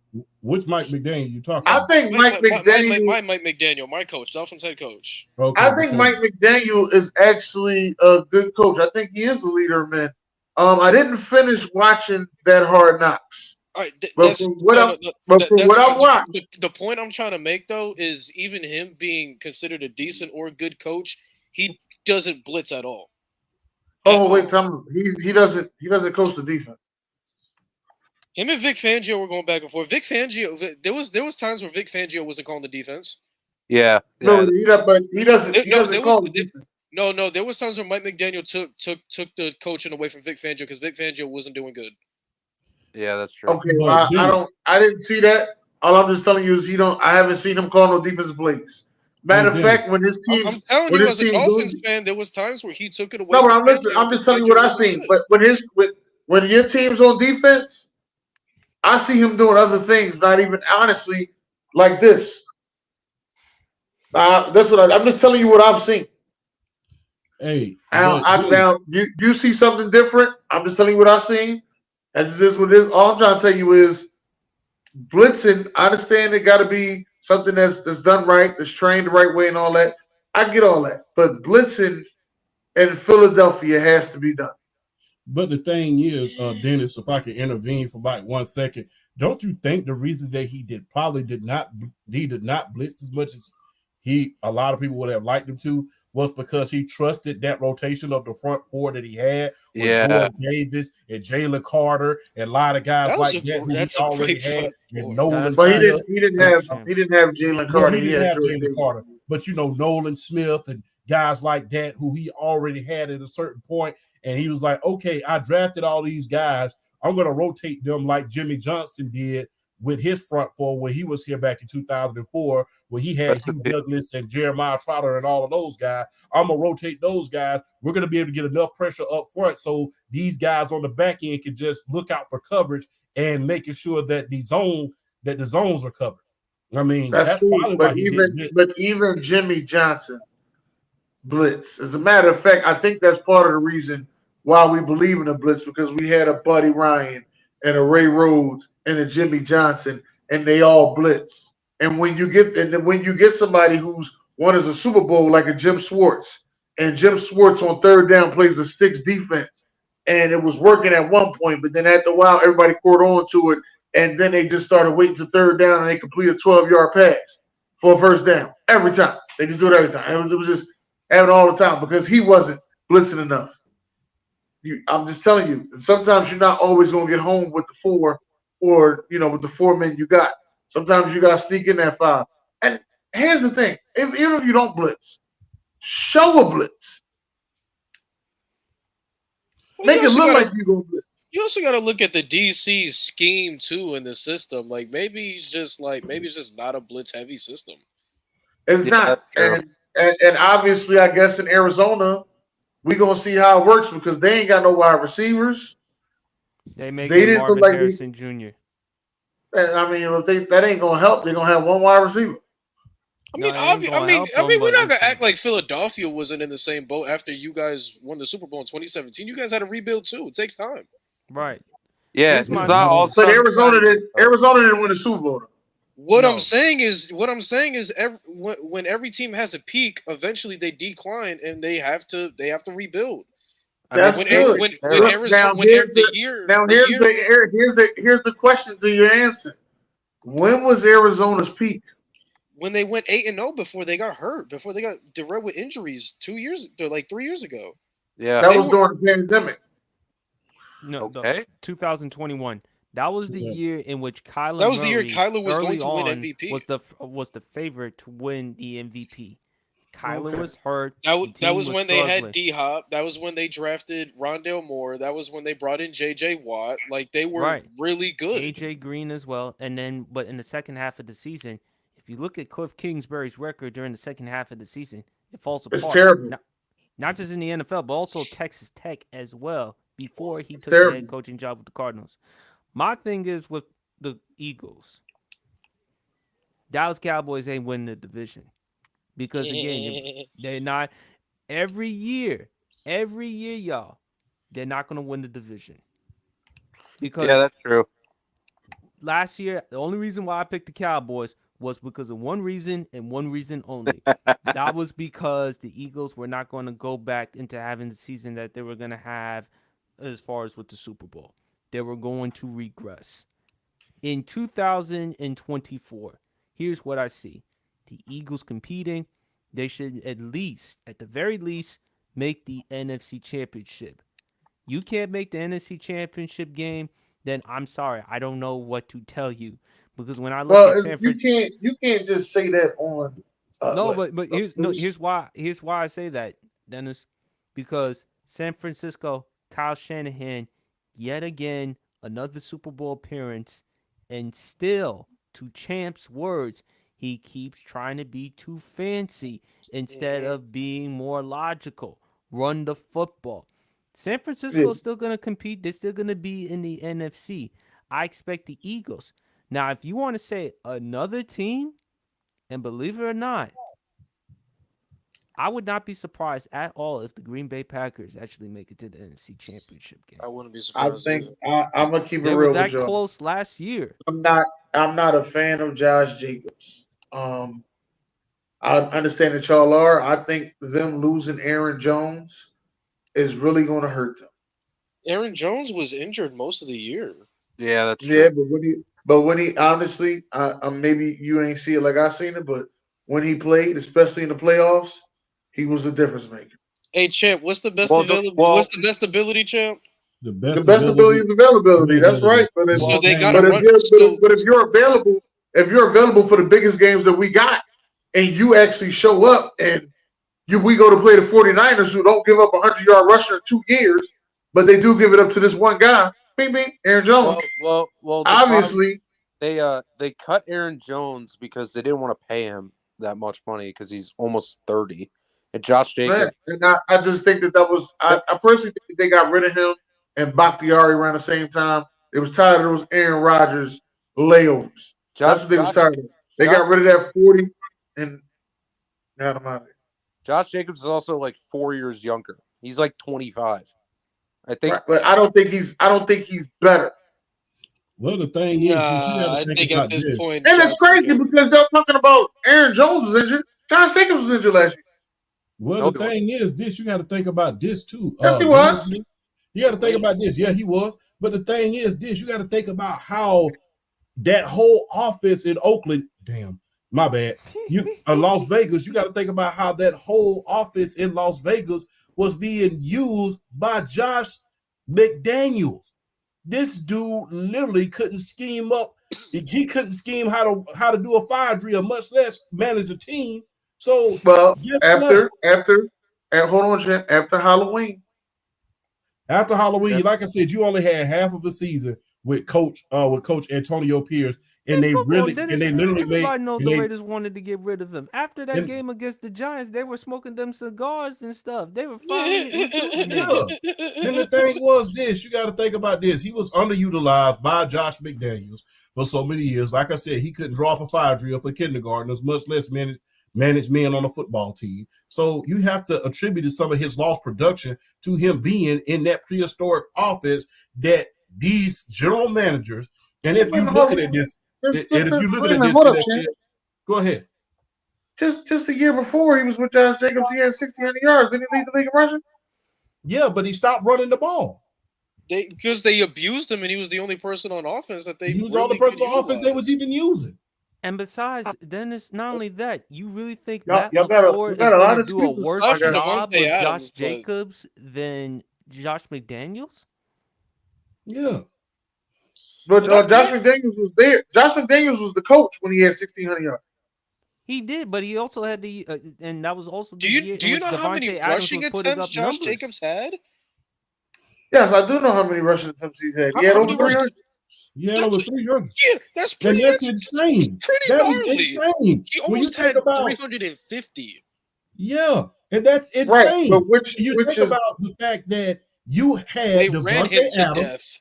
you had Devontae Adams, you had Darren Waller, you had Hunter Renfro, you had a plethora of weapons Jacoby on that Myers. offensive side of the ball. Jacoby Myers. Jacoby I'm Myers. you just, had hey, I'm just offensive here to let y'all know that y'all are telling me all these stories about Josh Jacobs. This is why I don't believe it. Look at all these excuses y'all giving me about Josh Jacobs. Derrick Again. Henry gets hold on, let me just let you know. Derrick Henry gets 300 plus all the time. They're not Yeah, the but same he's caliber an out- player. He's an They're not the outlier. We don't make those excuses for Derrick Henry. But He's Derrick an Henry, outlier, Again, they're though. not Derrick the Henry same is- caliber player. He's an And outlier. Why Derrick not? Henry played for a We don't credible hold coach. Josh Jacobs to the same standard as we do Derrick Henry. And That's Derrick crazy. Henry is also an outlier. When it Well, comes not only- Derrick Yeah. Henry also never had the proper team built around him either. The only thing he had other But than but that we was but AJ Brown. as you say that, right? He didn't have a proper team built around him. As you say that, when they made that big playoff run, it was mainly Because because of of Derrick him. Henry. It was There you only go. because Because of it him. was There him there and what you they were go. doing And on There not you only go. that, and not only And that, you know but why? Dennis, not only Competent that, but coaching. Dennis, not only that. Will you admit they made a mistake paying Ryan Tannehill all that money Oh my gosh, after yes. the AFC Championship run? That was Yeah. a But mistake. it's kind of like, okay, it's kind of crazy because they made the mistake, but it was at a point where your back was against the wall because it was either you was going to do something with Mariota or you was going to move on with Tannehill. Hell, I mean, I would Get move on rid of from both of Tannehill because them. I've seen the body of work from So him now in if you get Miami. rid of both of them, now you start from scratch to where as though you was just a game away from the Super Bowl. What do you Yeah, think draft happened another with Josh? As a What do you think GM, happened- what do you think- what do you think I'm not happened with telling Josh y'all that y'all Jacobs? wrong. I'm not telling y'all that y'all wrong. I'm just telling y'all as a GM, what move are you making to keep your job? I'm not telling you that y'all wrong. My thing is, and that is If my why job is on the and line that- between Marcus Mariota and Ryan Tannehill, I should be fired. my immediately. thing is this, and to piggyback off of you, Ryan, what the hell am I saying? To piggyback off of you, Louise, I'm gonna tell you just like this. No disrespect to you, Dennis. You know I have a lot of respect for you, but that No, you mode of thinking is the reason why we have so many of these dad blame quarterbacks in the NFL that are overpaid. Yes. That is the And then- reason why. And Because then- they're thinking to themselves, well, who am I going to get? Well, guess what? You have coaching there. You have quarterback coaches there. You have offensive coaches there. Go get you a quarterback if you know this guy's not very good But and they- you know he's but not they a lost- game breaker. Because the And- But they thing lost. is, They lost their coach to your team, Atlanta. Remember? huh? They lost Arthur Smith to Atlanta. again, and like I said, you have a competent coach in Mike Vrabel. Mike Vrabel was still winning when he left. He still made it to the Right. playoffs. And not So only guess that, what? and Oh, not my only that, bad, you've Christy. no, it's all good. But we've seen examples of this before. Blake Bortles, we saw him taking the Jaguars to an AFC Championship game, and they made a mistake giving him a 3-year extension. Yes. Yeah. Stop Yeah. overplaying these quarterbacks just because they show flashes. You know, I'm gonna tell you just like this. The quarterback position is the only position in the NFL or in the history of the league where you get paid for showing flashes of what the hell you can or cannot do. My You're not- thing is, if a running back gets 900 yards a season, they're not going to pay him based on, well, we know he can get 1,500 yards. We think he can get 1,500 yards. Let's give him $40 million. Hell no, they're not going to give you that. They're not going to give a guy that only caught who they did it for. It wasn't. He said who they did It it for. wasn't exactly 40. It was 37 and a half to a guy who got 900 yards rushing last year, who's now a Philadelphia Eagle. Again, we've seen. Are you what he talking can about do. Saquon I'm talking Barkley? I'm telling you exactly what he said. Is that not what he said? I gave an answer to his That's question. not what I said. I said the You are quarterback context position bending is the only horribly. position that you can get paid based on flashes of what you can be. We know what Saquon Barkley is. We've seen it before. I Only personally problem saw a with guy by Saquon the name Barkley of. has been durability. have we That's been seen- the only now- concern now- with Saquon. Saquon Yeah. Barkley is one of the greatest dual threats we've ever seen. Hold on. No, he's not. Hold on. I'm gonna say it like this to you, Champ. Has Saquon ever been the best running back in the league? Yes. Arguably, his rookie. Yeah. Yes. Arguably, his rookie So- season. Are you hating on your own running back right Come now? on, I'm make sure I'm gonna get this out the way. His rookie year, y'all got the stats. What was the stats? Because I know he ain't lead the league in rushing. Why was are we 1,500 looking yards at and he had stats and not 700. looking at talent? It had So 1,500 so yards obviously rushing we're last talking about a flat. So we're talking about somebody getting paid for their talent and not their production. Is that what we talk about? I'm making sure we on the same context. So hold on. We're not on the same context. Wait. I Are you clearly- wait trying a minute, to? Louise? Wait a minute. I've clearly stated. I've stated this. I'm going to say it again. Quarterback is the only position in the NFL where you get paid for flashes of what they think that you can do. My thing is, we've seen Saquon do it. We've seen him do it. We've seen him do it. Let me give y'all some context regarding Saquon's All numbers. right, hold on. So let me ask this. Let me ask this to you, Dennis. So you brought up your point. Not what happened this year. Last year, are you choosing CMC or Josh Jacobs? Last year, I'm Yeah. choosing CMC. Josh Jacobs had like 700 more yards rushing than CMC. So what do we? So that just debunked your point. CMC last year was injured. CMC last year was injured. No, he got traded. Oh, he got traded. Got traded. No, he was injured for a couple games. Then he got traded. He got traded. He was healthy He got for the traded. most part. But like I said, he wasn't healthy for 2 seasons. That I know for sure. Yeah. He wasn't healthy. Hold on. You're thinking of 2021, where he played like 3. No, I ain't thinking of 2021. I'm saying 2022. 2022. He said last year. 2022. Christian McCaffrey. He got traded. Middle of the I season. know he got traded, but I'm just saying he missed a couple games. But that was not the point I'm making. The point I'm Well, making. I know your point, Champ. I know your point. I'm looking at the stats right here. He played in 17 and started 16. Mhm. So again, what's your point? I thought he missed the You're game. choosing CMC. Yeah, No, Josh Jacobs had like 800 more rushing yards. No. Guys, no. let's He's look at the he's numbers thinking for of Saquon. he's thinking of 2021, where he played 7 games, and in 2020 he played 3.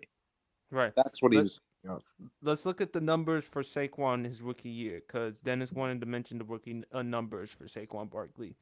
Barkley set Giants rookie records with 1,307 rushing yards, 91 receptions, tying the mark Odell Beckham Jr. set in 2014, and 15 total touchdowns, 11 rushing and 4 receiving. And that was also the year in which he made first team All-Pro and won Offensive Rookie of the Year. So, Dennis, the only concern with Saquon Barkley has been durability. Yeah. That has been the problem with Saquon. And imagine if you put him with a competent offensive line. The only reason why people gave the edge to Zeke over him is because Zeke was a better in between running back. He could run, he could punish. Those were the types of things. Saquon, if you put Saquon behind that Dallas Cowboys offense, you're telling me they'd be worse off with Saquon than Zeke? I'm They not do telling way you that better. they're worse off, but I'm not going to sit here and tell you that they're head and shoulders better. I think they're head and But the shoulders. thing I is, think Dennis, Saquon's receiving ability is that's much. exactly where I was going. But the thing is, he was a more dual threat than Zeke at that particular point in time. And Right. I'm a threat. And not only that, man, people don't want to talk about this. Saquon's blocking ability in the passing game is Oh superb. yeah, he Good. can block. It's He good. can It's block. superb. I He see can that. block. He can block. He can block hella. But the thing is, but back to my point, but that was the whole thing about that.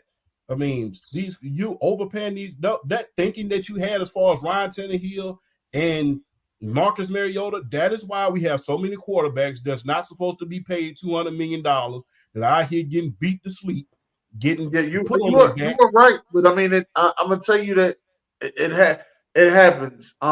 Like I'll It give you shouldn't. It another shouldn't. example, right? The Minnesota Vikings, right? Minnesota Vikings. Mhm. Uh, I want to make sure I say this right.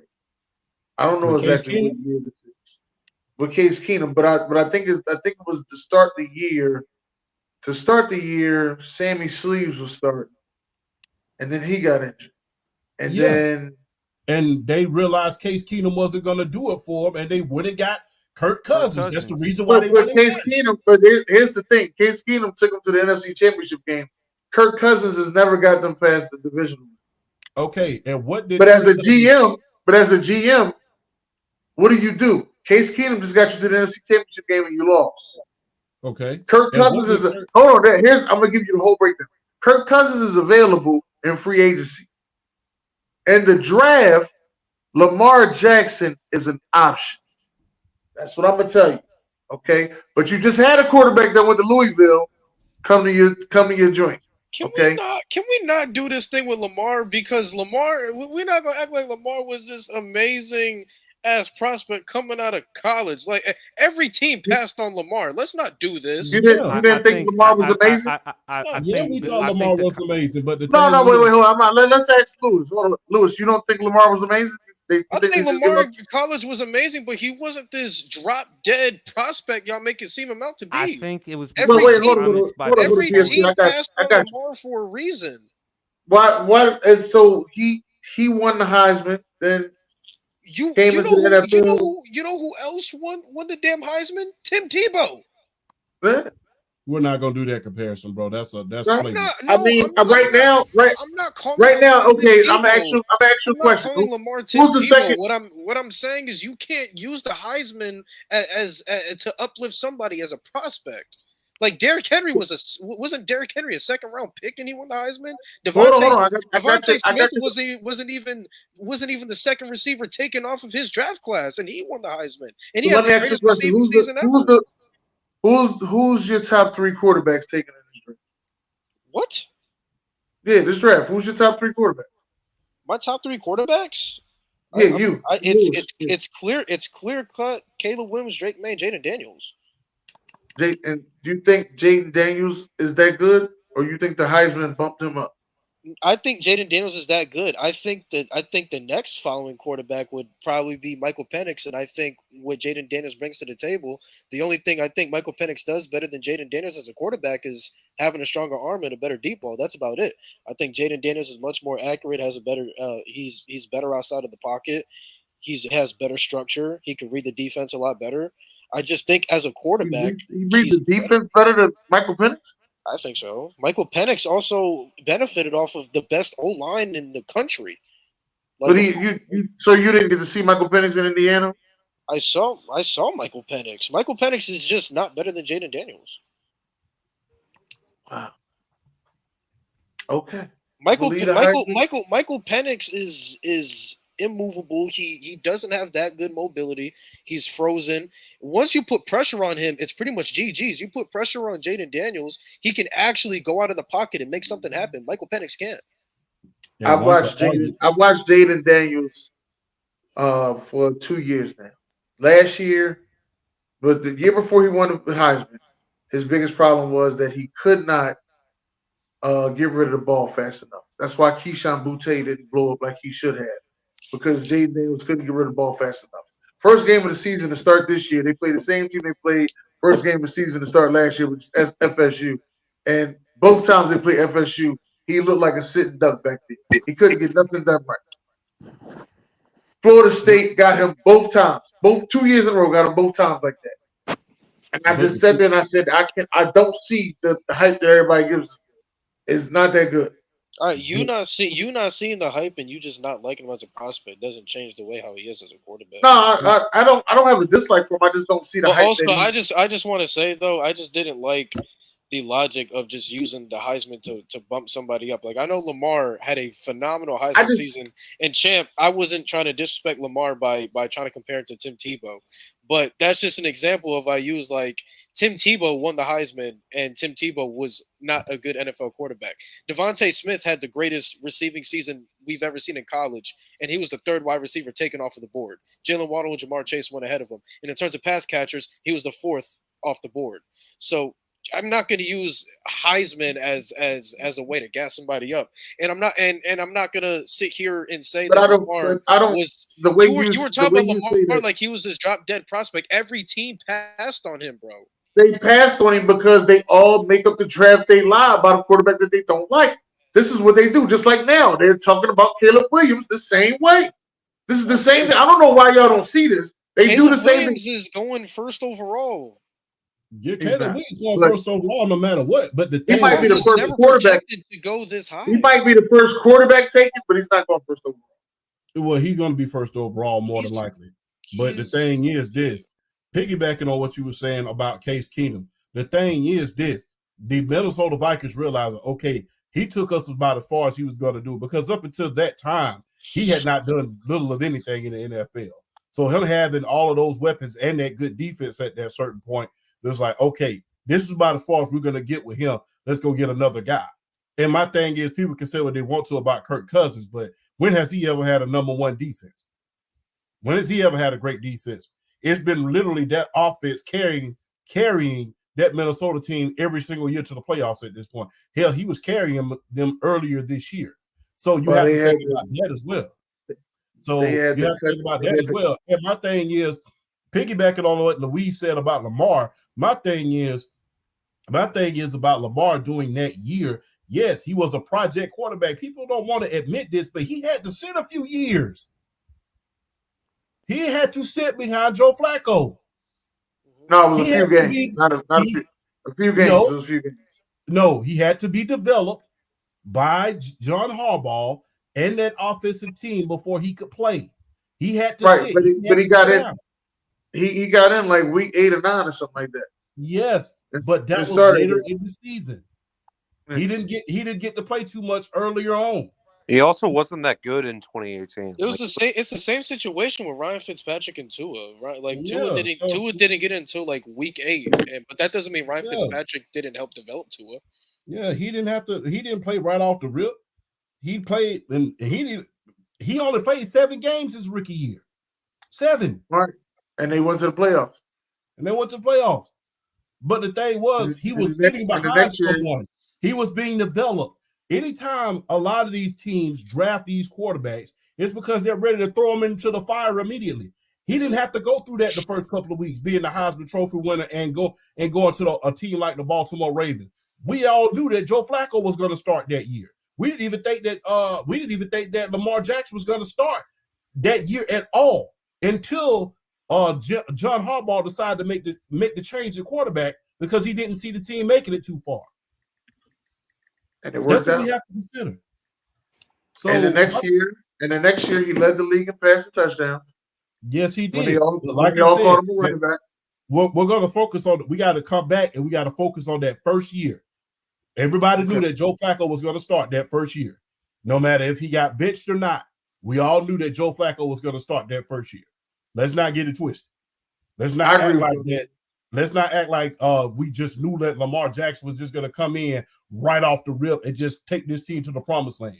That's what I meant to say. And not only that, people got to realize the best general manager, arguably of all time in NFL history, although he was wrong, although he was wrong, Bill Polian didn't even have Lamar Jackson on the top of his draft board list. So guess what? And he wasn't the only one saying that. And before people judge Bill Polian, he took 3 teams to a Super Bowl. So, and then made the Carolina Panthers in their second year of existence. He took them to the NFC Championship. That's how great he built rosters. You can honestly say Lamar. Ozzie Newsome, you got to put Ozzie Newsome up there too, though. You got to put Bill Polian. You know who was in the same situation. You know who was in the same situation as Lamar, but he didn't get drafted in the first round. Jalen Hurts. It took a little bit to draft. It took a little bit to develop Jalen Hurts. Took a little bit to develop Jalen Hurts. Took a little bit longer. And guess what he was? He was being developed as well. He was behind Carson Wentz. You understand how developing quarterbacks rather than throwing them into the fire is more essential to their health than detrimental to their health. There's only a few quarterbacks that you can say, "Hey, I got thrown to the fire early and I succeeded." I mean, we're seeing what's happening with Joe Burrow now. He's been in the fire since day one. The fire that caught up with him and it's burning the hell out of him. Josh Allen almost lost his job for being going into the fire. If they don't trade for Diggs, he's gone. Like they called Josh Allen the worst quarterback his first year. Yes. Well, that's because his turnover ratio was terrible, and he was not accurate. He was just bad. But I mean, they compared him. They compared him to Cam Newton. They called him the white Cam Newton, and he was not that. Nowhere he near was that. Not that at all. Nowhere near that. Horrible. Let's not disrespect Cam Newton like that because I mean, but I do have to say, as much as I don't like the hype that Buffalo, I don't like the hype from the Buffalo fans. Let me say that.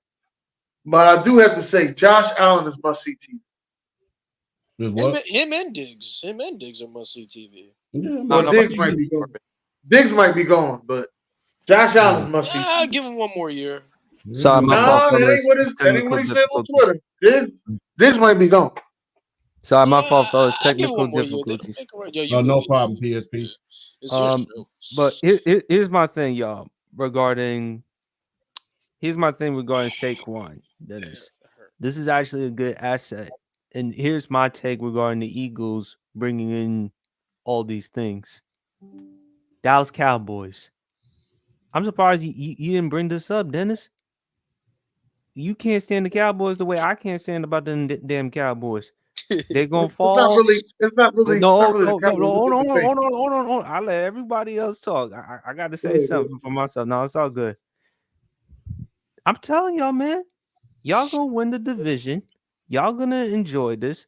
Y'all gonna at least get to an NFC Championship game, because when I look at it, other than San Francisco in your way, and to a lesser extent the Green Bay Packers, Dallas Cowboys, they're going to make the playoffs.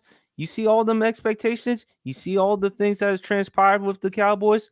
Dan Quinn now coaching the Commanders, okay? They acquired the linebacker from the Chargers, okay? They lose Tony Pollard. They lose Tyron Smith. They lose all these pieces.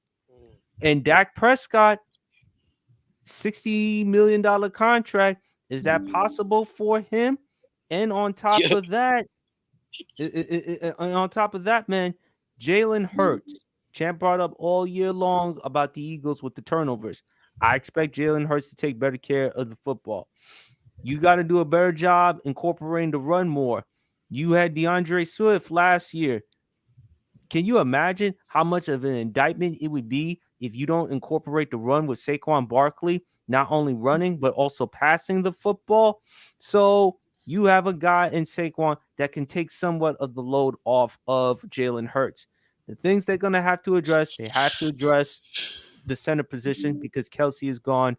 They have to address other needs as well. But I like it for the Eagles. You have a chance to win the division.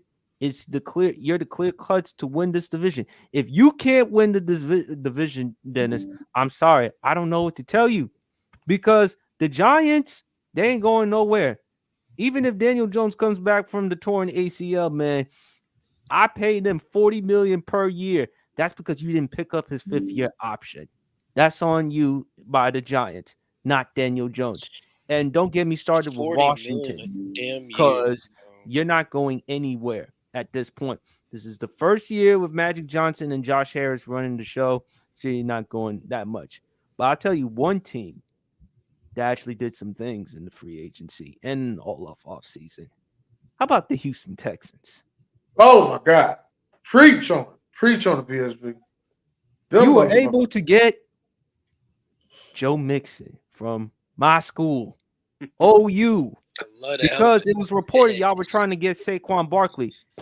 You got yourself Joe Mixon, a guy who can run the football in between the tackles, but can also catch it. And on top of that, you get Danielle Hunter. You also get the defensive player from, I forget his name, from Tennessee. You got 11 and a half sacks last year. Someone can help me out. Isaiah, I can't say his name. Autry. I think his last name is Autry or something like that. Yeah. Isaiah, I can't say his name. Big mother trucker from Tennessee. Yeah. Yeah. Big mother But, trucker. Hey, Lou. but you saw what the Texans have been doing. I've already made the argument CJ Stroud better than I told y'all what CJ was going to do last year. I told y'all he was my favorite for offensive rookie of the year. Mm-hmm. He's the clear-cut favorite of the quarterback in that division. That was supposed to be Trevor Lawrence. That's not the case. You look at the Houston Texans. They are a team on the rise, and with DeMeco Ryans, they've made some additions on the defense. And we know DeMeco Ryans is a former defensive coordinator, and Tank Dell's coming back too. What if they go get Marvin Harris? I'll say this, right? Nah. I think they're fine. They have Nico Collins and Tank Dell. They don't need them. I will say this. I do like the Texans' additions, but I really wish they focused on the offensive line because CJ Stroud did struggle under pressure last year. He did. But Kieran, you gotta admit there were times he did do a great job improvising. Oh yeah, he definitely showed. I mean, they have to go online heavy this draft, right? I mean, you already filled in a lot of the needs in free agency. I mean, There's still a bunch of old linemen out there in free agency. Bunch of them. Lauren, or not Lawrence. Laramie Tunsil is awesome, but you can't rely on him forever. Yeah, he's to the Houston Texans what Trent Williams is to the 49ers at this point. Man, you see the job he did on Myles we're Garrett riding in that Teron playoff Armstead to the day he dies. I just think their interior could be better. Yeah, no, for sure. Like, I was about to say, what you mean we can't ride on one? We're riding Teron Armstead till he dies. Like, I'm just worried. I'm just worried if they don't address the O line, because if they don't, I think CJ Stroud won't actually develop like great under pressure. So do you guys think like Houston could potentially trade up for that dude? What's his face? Olu Fashanu or Joe All? Well, if they do that, they're gonna have to transfer him to right tackle instead of left tackle. Yeah, that's true. That's Laramie Tunsil's position. That's true.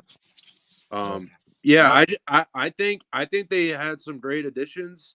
I wish they would have liked to gone for O lineman, but it is what it is. I'm not gonna say they're the winners of free agency, but they're definitely like the upper echelon of like teams in this free agency.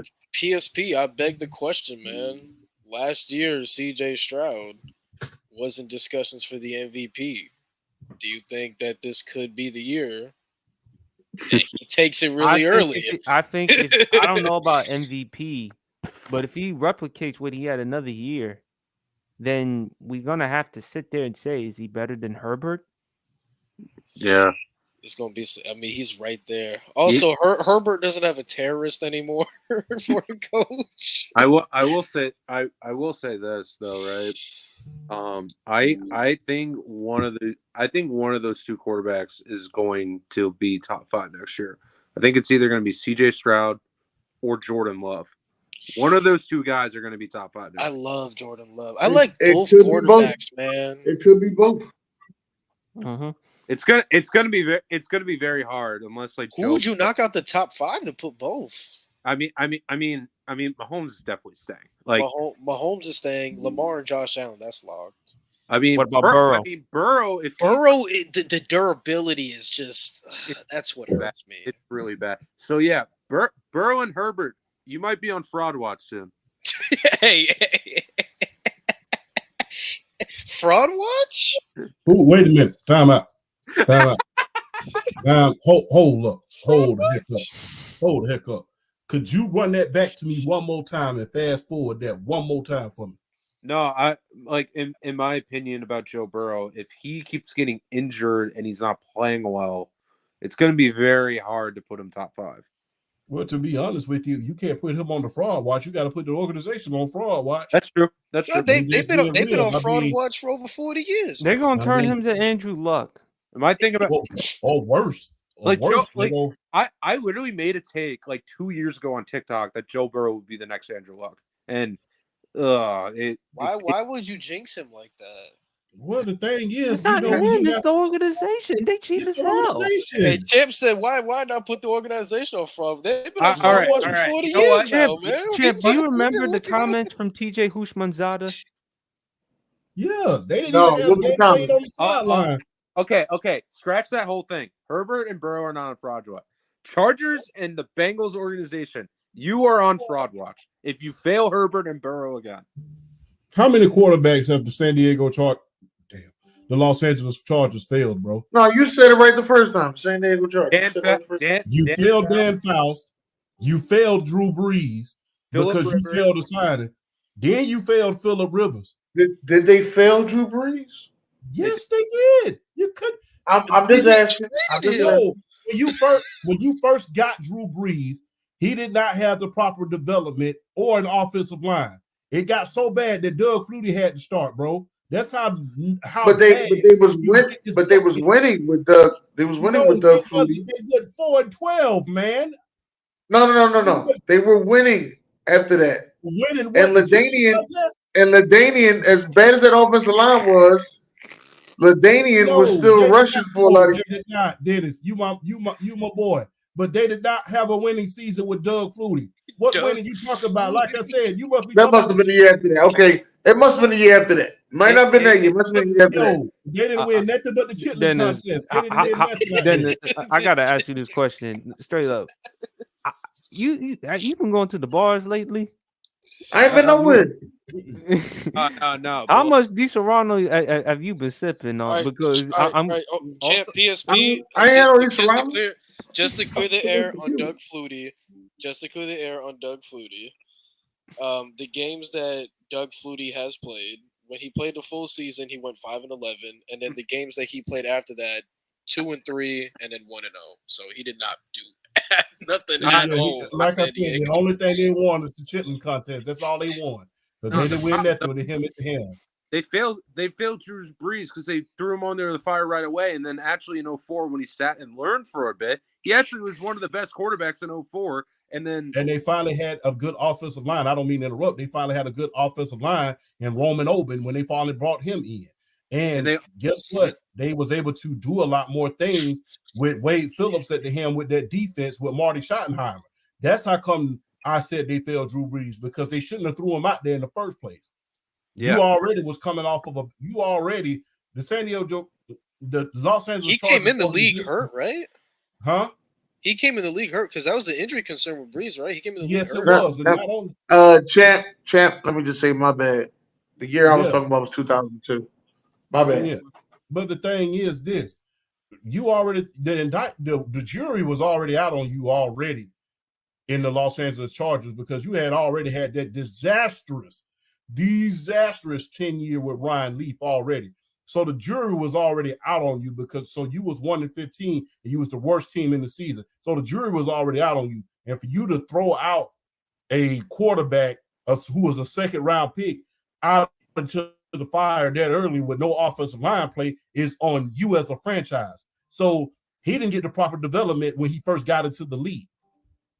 He didn't get the proper development, so you failed. And not only that, guess what? Those 2 years when he was doing pretty good, the last year he went 9-7. Talent got wasted. And he got injured too. Man, Who he got went hurt. 9-7? Who went 9-7? The Chargers Drew did. Brees. Yeah, Drew Brees. This last year in San Diego, he went 9-7. I remember that year because that's the year he broke his shoulder. Yeah, and then But they tore his rotator cuff. That was 2005. 2005 was his last year? no, Yeah, 2005 was his last year. Yeah. So guess what? You failed every last one of those guys. You failed them because you not only did you not bring you haven't had and quite frankly, you haven't had a coach since Marty Schottenheimer. That's where they messed up. But the year before he broke his shoulder, they went 12-4. Yes, they were the did. number And one they lost team in the playoffs. AFC West. Yeah, they lost in the They lost playoffs the against playoffs. the Pittsburgh Steelers. But that's why I was saying that Dennis, are you nitpicking the little things and you're not trying to give full credit or anything? Oh wow, that's God saying, "Hey, bro." truthfully, me and Drew Brees is like everybody like to praise Drew Brees. I'm like, all right, he was all right, but he wasn't. He's like Leaf. They don't want to give Brees the credit that he deserves. Man, look here. I'm gonna say you just like this. I am an Atlanta Falcons fan. I'm an Atlanta Falcons fan, and guess what, Brees? I'm glad you retired because I don't have to deal with you anymore. Look, here. I think Brees is top 10 all time. Every time I ever went to a Falcons game and we was playing the Saints, they lost. So it got to the point where I had to sit at home because I thought I was the problem. We called it the champ curse. So guess what? I went to 5 games, and each of them we played against the New Orleans Saints, and we lost every one of them because of who? Drew Brees. So champ, that was your fault. I can't take champ, nothing. You bad luck. Huh? You bad luck, champ. Yeah, I bet.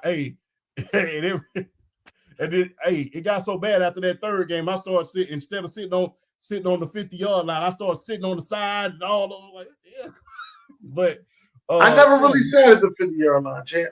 I always sit in the end zone. Yeah, I sat in the end zone at one point. I was like, okay, we're gonna sit further up just to see if it had. He still came out there and burnt us like toast. So I feel the same. I feel the same way because every time I go to a Steelers away game, they lose. But every time I go to a home game, they win. So yeah. So I mean, it's crazy. But my thing is, man, Drew Brees, you failed a lot of quarterbacks. You have arguably the richest quarterback history outside of the 49ers and the Green Bay Packers in NFL history. And you failed each and every last one of them. But back to the Houston Texans. Back to the Houston Texans. I'm sorry, my bad. That's all good. They have a future. Yeah. CJ Stroud's their dude. I definitely think they upgraded with the running back by getting in Joe Mixon. They added defense. I think they're going to add some more offensive linemen in the draft. I think they're a team to move on. And to your point, Champ, and you've talked about this all along. We talk about Russ. We talk about all these quarterbacks. And Deshaun Watson has not panned out well for Cleveland because at the time when they traded him, they gave him the money, $230 million. And Baker Mayfield, he's getting the last laugh as well because Cleveland, it was reported, they wanted an adult in the locker room. You bring in a guy in Deshaun Watson, I don't need to bring up the past. We already know. But you bring him in and you saw how the team was with him and you saw how the team was without him when Joe Flacco stepped in. Joe Flacco won comeback player of the year and managed them to get them to the playoffs, as well as Kevin Stefanski winning coach of the year. Baker Mayfield, do I think he's a franchise quarterback? Again, no.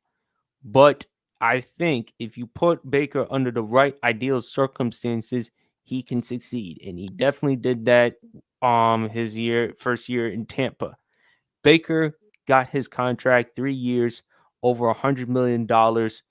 Look, do I think Baker is the long-term solution for Tampa?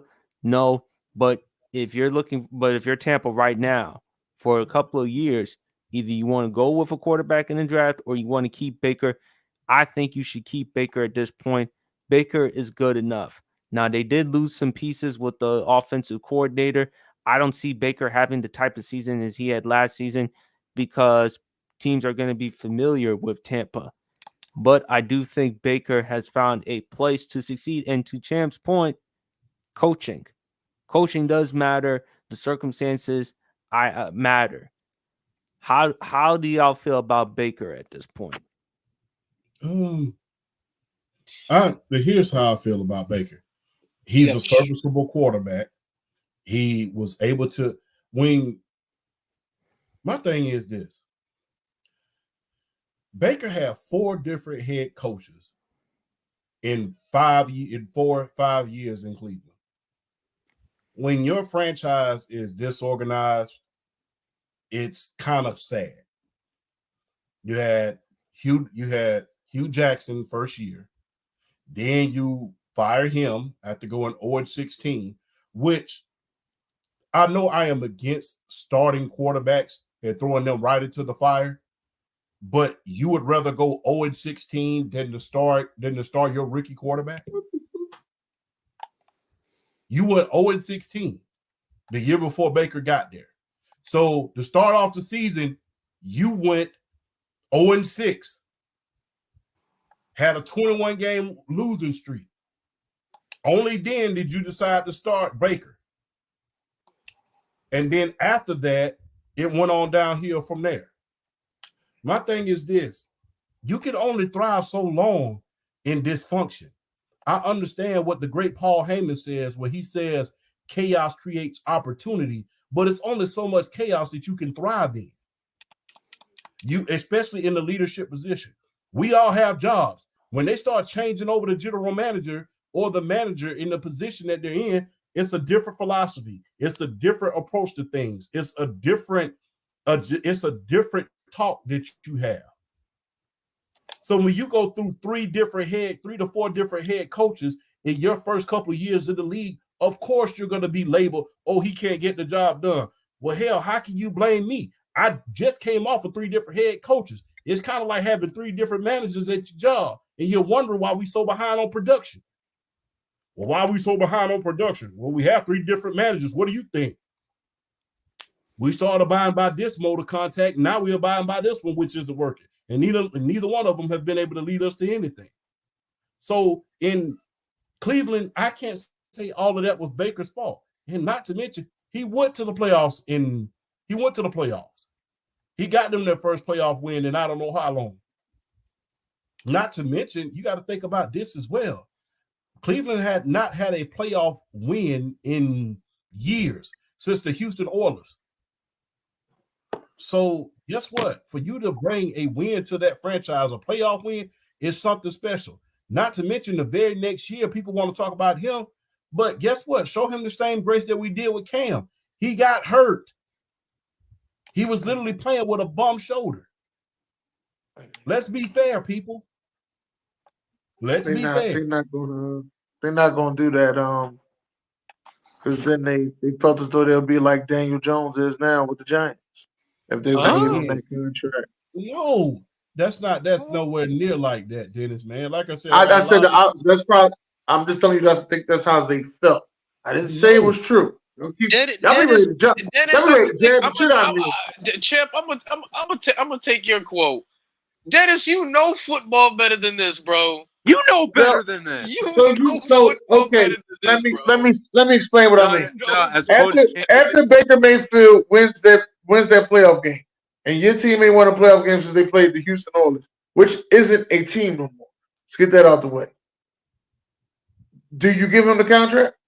I mean, compared to every other quarterback I had in the past, yes. Only in your second year. Bro, why would you give him a contract in his second year? I have a question.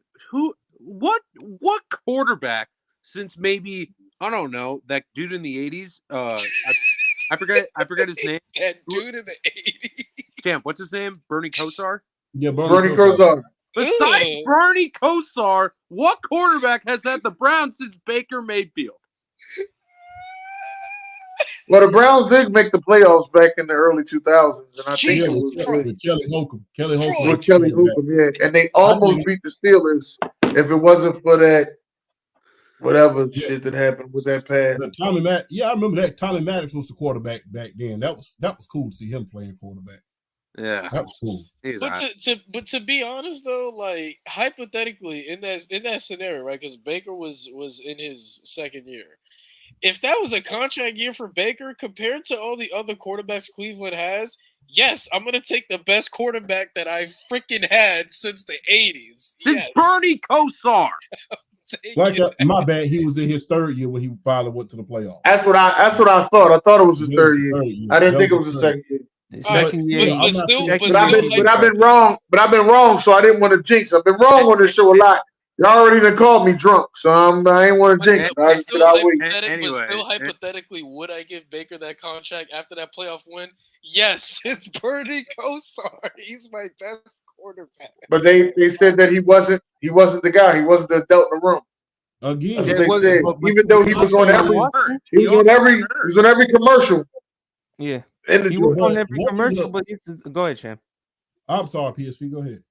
But the thing is, you bring in Deshaun Watson. Like I said, I'm not gonna talk about all the other stuff. But you say you want an adult in that locker room. That's pure. That's obviously beyond hypocritical. Yeah, And it is. Baker has immaturity issues. Fine, I will give you that. We know that coming out of Oklahoma, that was some of the red flags that he had coming out of the draft. But this notion that Baker Mayfield can't play or succeed, people forget how good Baker Mayfield was his rookie year. Before Herbert, he had the record for the most passing touchdowns. Baker As a rookie. took a team in which the first 2 years without him, they were 1-31 or 1-30-1. They managed to win one game with Hugh Jackson as the head coach. The previous year, after they took Myles Garrett with the first overall pick, they had 0 games, joining the Detroit Lions to win to have 0 games. And Baker comes in, plays well, comes in week 3, taking over the job for Tyrod Taylor, and shows you how good of a quarterback he can be. Is he a think franchise quarterback? No. Looking back in that draft, they made a mistake drafting him number 1 overall. Either should have been Josh Allen or Lamar Jackson. If you go back and if I you don't think they made a mistake. I don't think they made a mistake. Why you say so? I don't think they made a mistake. I think it's when they started flooding with the wrong type of talent around him. Is when the mistake came. Like you also have to look at their perspective. They don't know how Josh Allen's going to be because he came from Wyoming. He had major problems throwing the football. It didn't take until Brian Dable to fix his mechanics and actually become a quarterback. We don't know what Josh Allen would be in Cleveland right now. We don't know. We don't know. But no one thought that Baker Mayfield was going to actually play well his rookie season. Even though there were some comparisons between Drew Brees and Russell Wilson, which I thought it was a little too much. Yeah. There were comparisons between him and Johnny Manziel. Yeah. I was about to say that. To be honest with you, though, the thing, every last one of those guys, yes, Baker Mayfield got in trouble that one time. Yeah. In Fayetteville, Arkansas. One time. As far as that police incident, he got in trouble one time. That was it. That does not warrant for character issues. And the thing is this, people want to knock him for planting the flag in the middle of the Ohio State field. That's part of sports. That's part of being a sports. That's not a knock on him. My thing is that's not a knock on him. Hey, I came into your house and I won. Hey, we do that in the Army too. We planted a flag everywhere we've been. So politics aside, that's what we do. When you win on somebody else's turf, you plant your flag. Yeah. But outside of that, my thing is this: people want to point to the fact of the incident on the sideline. People got to realize this right here was that, and I'm not absolving him of blame at that point. Is that a character issue or reaction that you may have had to someone with bad sportsmanship? I think it's more a reaction because remember, prior to that, they didn't want to shake his hand. I was going to bring that up, champ. He wanted to shake Kansas, the players for Kansas. Hey, wish you the best of luck. Good game. They refused to shake his hand, and Baker obviously was very heated. So look, Baker and even the GM Jason Light called him a prick. So this is what you're going to deal with Baker Mayfield. Baker Mayfield, he actually did say that about Baker Mayfield. He did. But that's Baker's that's who he's always been. Baker's always has that little guy mentality, chip on the shoulder, stuff like that. Baker, I just think he is in a good situation because finally, for once in a while, he's finally had coaching. He's finally had stability. He's finally had a place where he can feel like he can succeed. I think Sean McVay definitely did a lot for him during his time with the Rams, especially in the game against the Raiders, in which they came back and won that one. Again, do I think Baker is a franchise quarterback? No. In my opinion, where will I rank him as far as quarterbacks? He's probably somewhere around top 13, top 14. He has good enough arm talent. I mean, he can make tight throws. He has a strong enough arm. I just think with Baker, surround him with good enough talent. Don't put too much on him. I think he'll be fine. And I just think when I look at Tampa right now, I underestimated Baker because I actually thought that Derek Carr, I thought the Saints were going to win the division because of that defense, and I thought Derek Carr on paper was the best quarterback. I was vehemently wrong. Vehemently wrong. Saints are in cap hell at this point. Falcons, look, only expectations you have is winning the division. Panthers, you'll be a little bit better. There ain't much to brag about. But the Bucks, Baker has found a place for him in Florida, state with no income taxes. You still have Mike Evans throwing you the football. Yes, Trent, he's still a top 20 receiver in the NFL because how can you not say he's not top 20 and still giving you consistent production? So I think for Baker, as long as you put him in the right ideal circumstances and don't ask him to be something that he's not, he'll be fine. He'll be fine. And that's the thing.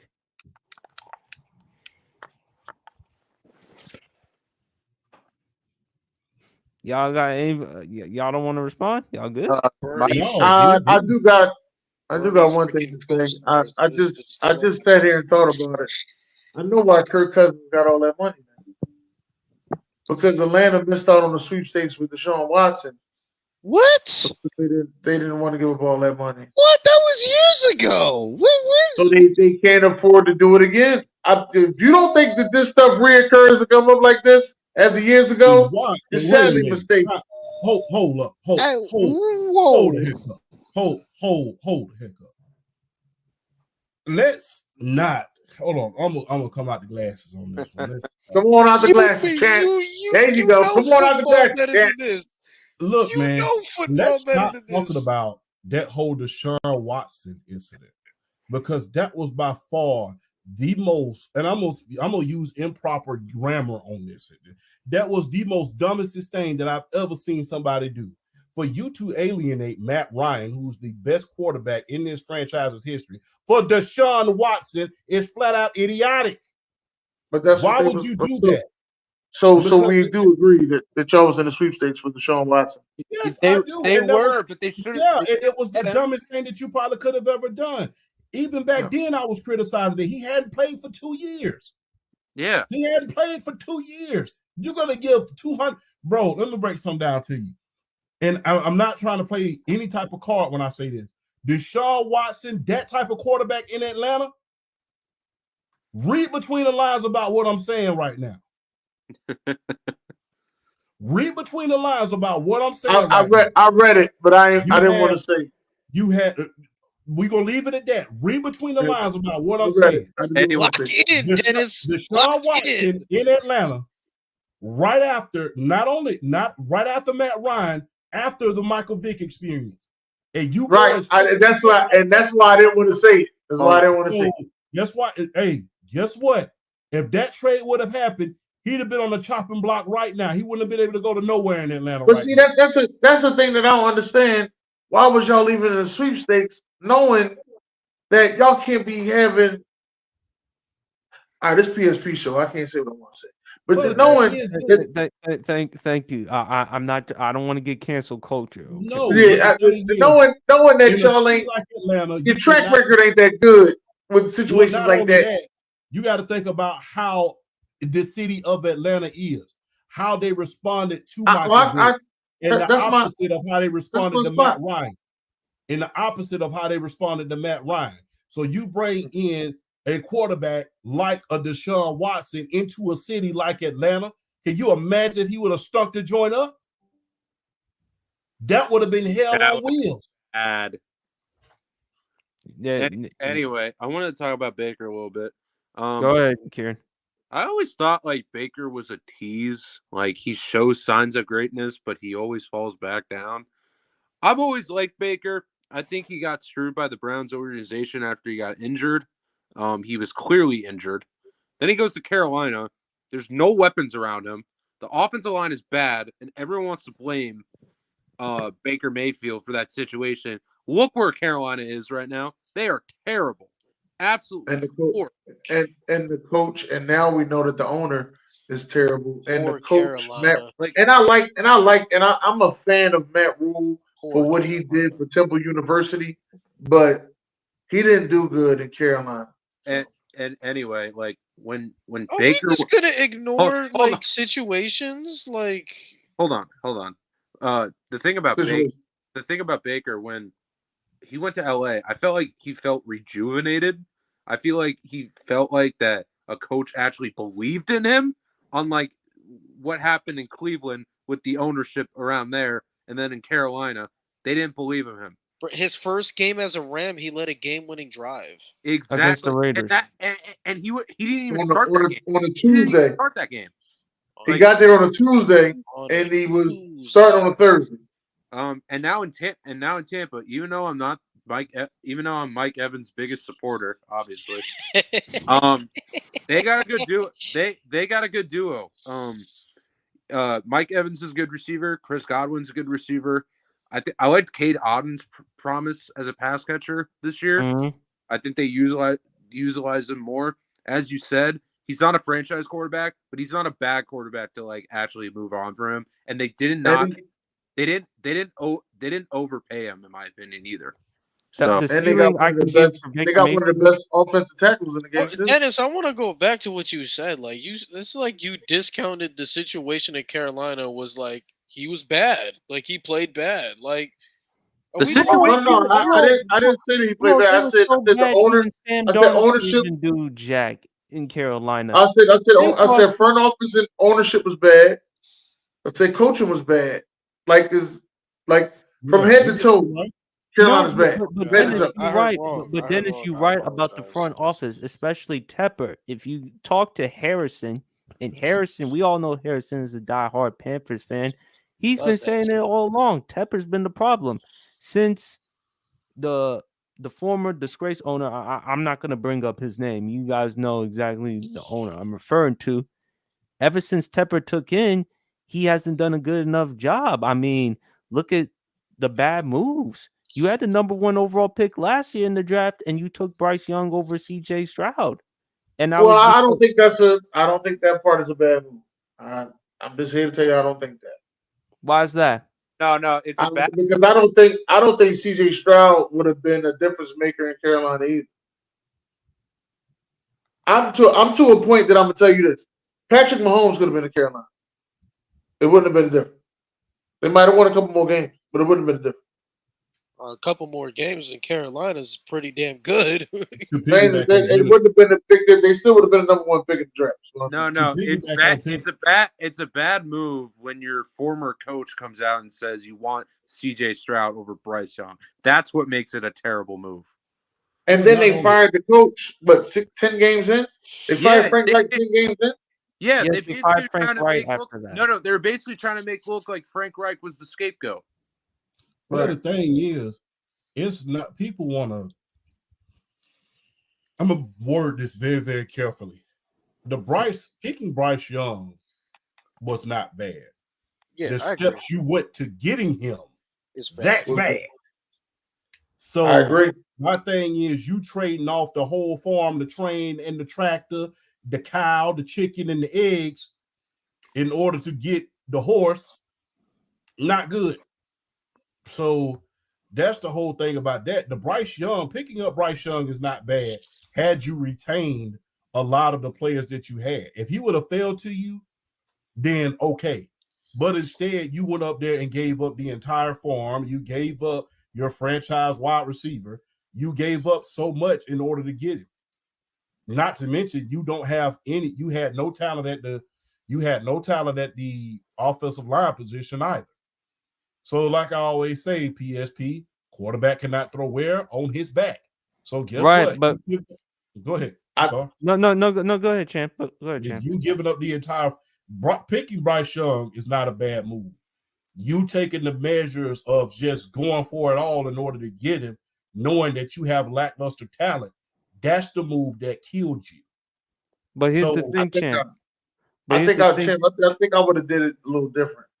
I think I would have gave up Brian Burns for the number 1 pick. And what?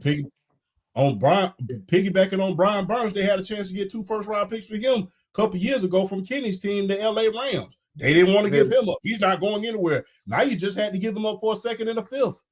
But to Champ's point, you brought this up constantly all the time, Champ, about CJ. You constantly brought up the game against your Georgia Bulldogs and how you almost had like what, a heart attack or something? I had 3 heart attacks that game. Yeah. 3. Because it wasn't just CJ. They gave you 3 heart attacks. No. If it wasn't for CJ, none of those guys would have been in position. Let's not get it twisted. Because the thing was, one guy got knocked out the game. No. Let's not do that. Because the one guy got knocked out the game. When he got knocked out the game, it was a game changer. Hold on. No. Leading up to the point where he got hurt, he had not caught the ball in 21 minutes. And CJ Stroud was out there dicing our defense up like a can of tomatoes. So guess what? That was all CJ Stroud. So we got to give credit where credit is due. Let's not discredit him because he was out there dicing. I didn't discredit him. I'm just saying I'm just not giving him 100. That's all I'm saying. I ain't discrediting. Hey, during that game, Maserati Marv did not catch the ball for a good 21 from the second quarter to the time that he got hurt. Now, the first quarter, Marvin Harrison torched us. But from the second quarter to the time he got injured, he did not catch one pass. And CJ Stroud was out there tearing our defense apart. And our defense was number 1 in the nation. So guess what? Cut all the Maserati Marv stuff out. But after he got hurt, it was a different offense. Again, and not only was he beating us with his arm, he was beating us with his legs. With his feet. He started, and honestly, Chance, that was the difference maker on him. Because I kept saying, why is he sitting back there like I kept saying that all season, during the season. When he played y'all and I started seeing him move his feet, I was like, okay. He coming on. He was standing back there like the Statue of Liberty and still tearing us apart. We couldn't get to him. Mm-hmm. All right, fellas, let's talk about one last subject and then we do start benches and cuts. Aaron Donald has announced his retirement from the NFL. No doubt about it. Future first ballot Hall of Famer, 3-time Defensive Player of the Year, won the Defensive Player of the Year award back-to-back years in 2017, 2018, had a dominant year in 2018 with 20-plus sacks. Champ, I'm going to let you go first. Where would you rank Aaron Donald as far as one of the greatest defensive players, let alone the greatest NFL players of all time? Number 3. Lawrence Taylor, J.J. Watt, Aaron Donald. Well, excuse me. I'll rank him number 4. My bad. I had to put Reggie White in front. I've had to put Reggie White in front of Aaron Donald. I was sitting there saying, what the? So, Lawrence Taylor, J.J. Watt. Well, Lawrence Taylor's number 1 overall. The rest of them, no particular order. Lawrence Taylor's number 1. The rest of them, no particular order. J.J. Watt, Reggie White, then Aaron Donald. So, and hey, man, Aaron Donald, man, go back and look at some of the. I had to go back, man. It took an entire village in order to block Aaron Donald. And to be honest with you, people don't realize he was short to be a defensive tackle. He was only 6'1". Undersized. He was very, very undersized. But for him to be that powerful in the trenches like that, and it takes damn near 5 people in order to get you out of the picture, and for you to still get double-digit sacks, is nothing short of amazing, man. I put him at number 4, but like I said, this is no particular. After Lawrence Taylor is indubitably number 1 as the best defensive player of all time in the National Football League because he single-handedly changed the game because he made it to where you had to have a left tackle in order to block your outside linebacker. That's the impact that Lawrence Taylor had on the game. The left tackle arguably became one of the most important positions on the part of that offensive line. J.J. Watt speaks for itself. Reggie White speaks for itself. Aaron Donald, it took a village in order to block him. So I put him top 4 at this point. Kieran, Yo, where would you rank Aaron Donald as far as greatest defensive players of all time? so I got 5. I have 5 guys. These are the best guys I've seen on film. Okay, Lawrence Taylor, Aaron Donald's number 2, Reggie White's number 3, Okay. J.J. Watt's 4, Bruce Smith is 5. I think the presence of having an interior pass rusher being that dominant, giving constant pressure on the quarterback is so valuable. I don't think we'll ever see a D tackle that have that much presence like Aaron Donald ever again, at least in my lifetime, because there's probably going to be 5 Aaron Donalds when I'm not here anymore. But right now, being 5.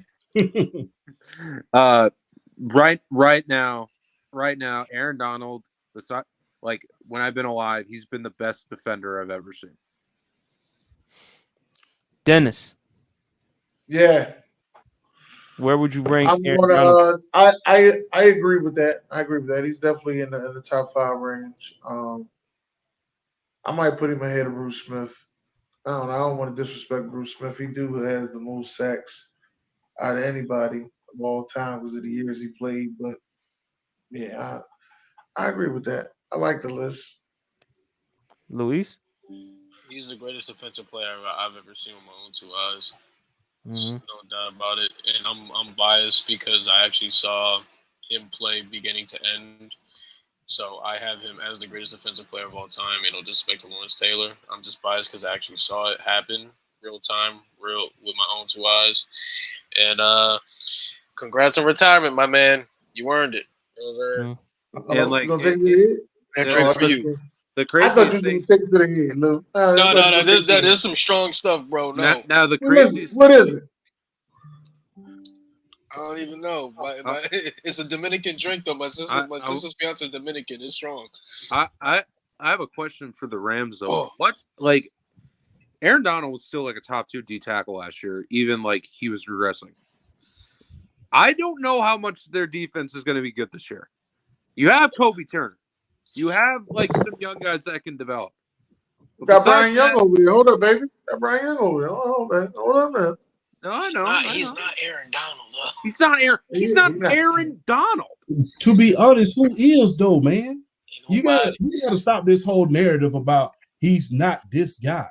Who No. is? No, I think what Kieran Yeah, is trying. I no. think what Kieran is trying to say is the Rams have a very big Yeah, it's a very big to hole. I fill in. mean, just like replacing Jason Kelsey Like for Tom Brady. Dennis's team. Like- Well, well, obviously that's gonna happen. I mean, look at the Patriots. They moved on from Tom Brady, and look, they tried with Mac I think Jones, what and how'd Kieran that is trying turn to out? say, Aaron Donald was the main reason why the Rams defense was still even up to par, and the fact that Aaron Donald is not there anymore, that defense is going to get exposed even more. No, Yeah. well, there's no question about that. But when you lose, not Yeah. just any talent, a Right. generational one like Donald, of course you're going to regress.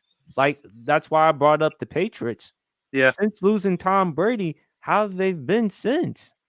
They've been bad. I love it. Oh, I love it. Yeah. No, like I know you do. I I know think- you do.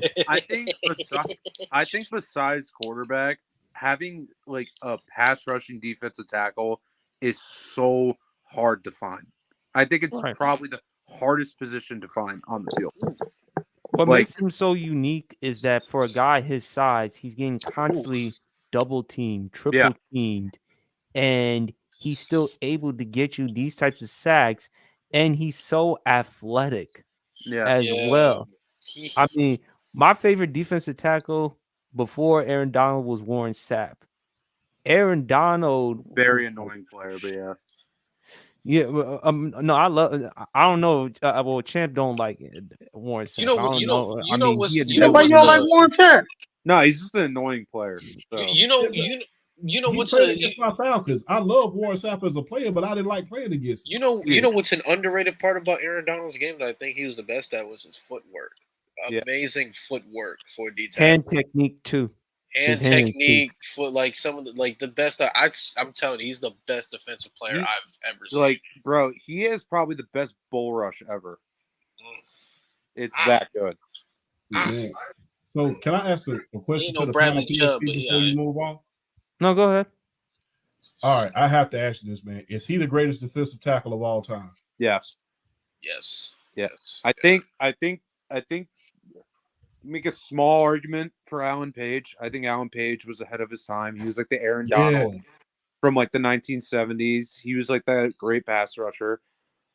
I'm not sure about Mean Joe Green. He was awesome, but I think Aaron Donald's a little better. I think Mean Joe Green is the greatest defensive tackle of all I would time. say Donald because of the more dynamic. I would say Aaron Donald simply because this, and people and any last one of y'all can correct me at any point in time. At no point in his career, unlike a lot of these other players that we named, did he have another guy that you just really had to worry about, Right. other than Von Miller doing that Super Bowl run. For like But the 6 thing is, games. And Robert Quinn when he's like somewhat healthy. yeah, but other than that, we didn't have to worry about another guy being double and triple team like Aaron Donald. It's like, look here, we finna go in here, we gonna double team the hell out of Aaron Donald, and we're gonna take the rest of these guys where they fall. So that's just how it went. They never had another guy that was they were just gonna just take over the game. Yeah. You know, even when they had Ndamukong Suh for that one short period of time, he wasn't really that guy anymore that was just gonna take over a game. You know, with Bruce Smith, he had a Cornelius Bennett that they had to worry about in the pass rushing. You had a Cornelius Bennett. I mean, Warren Sapp, you had to worry about a lot of guys. Like, on that team. Warren Sapp was the catalyst at I agree. But you still had to worry about Simeon Rice. You still had to worry about. He got Simeon Rice. I want to say for 2 seasons. No, he had Simeon Rice longer than that, brother. No, it wasn't that long. Longer than that. I think I got you on this one. I think it was only 2 seasons. I'm going. And I think it was only 2 seasons. Simeon Rice. Shout out Simeon Rice. Are y'all ready? Because we gotta move on. I could be wrong though. Are you talking about? Are you talking about him? Are you talking about Simeon Rice and Warren Sapp? It was 3 seasons. It was 3. Yeah. I got Dennis again. But I got that again. Y'all ready? Because we about to start with some start benches and cuts. I can't wait for this. Go ahead, man. I cannot wait. Is it gonna get nasty? Yes, and you're gonna go first, Luis. What did I do? Yeah. Oh, this is easy as hell, bro. Start Purdy, bench Mayfield, cut Tua. I'm cutting Mayfield. How dare you? Yeah, I'm keeping Tua. Tua is lights out until it gets to December. I will say this. I made the mistake of hyping up Geno Smith last year. For now, I'm gonna cut Baker, but until week 5, if he's like playing like he is, he's easily starting over Tua. Champ, you don't like the fact that we like Tua? I don't mind Tua. Like, he's not. No, not you. I'm talking about Lou. We talking about Lou over here because Lou looking at us like we owe him money or something. Luis hates Tua. I have the illest love-hate relationship with Tua. I just really, man, we not gonna get into that. Listen, it was a long day, and I don't want to get PSP demonetized, so we gonna move on from Tua. Right? Yeah, we ain't. Let's not do that. Let's not get demonetized. Right?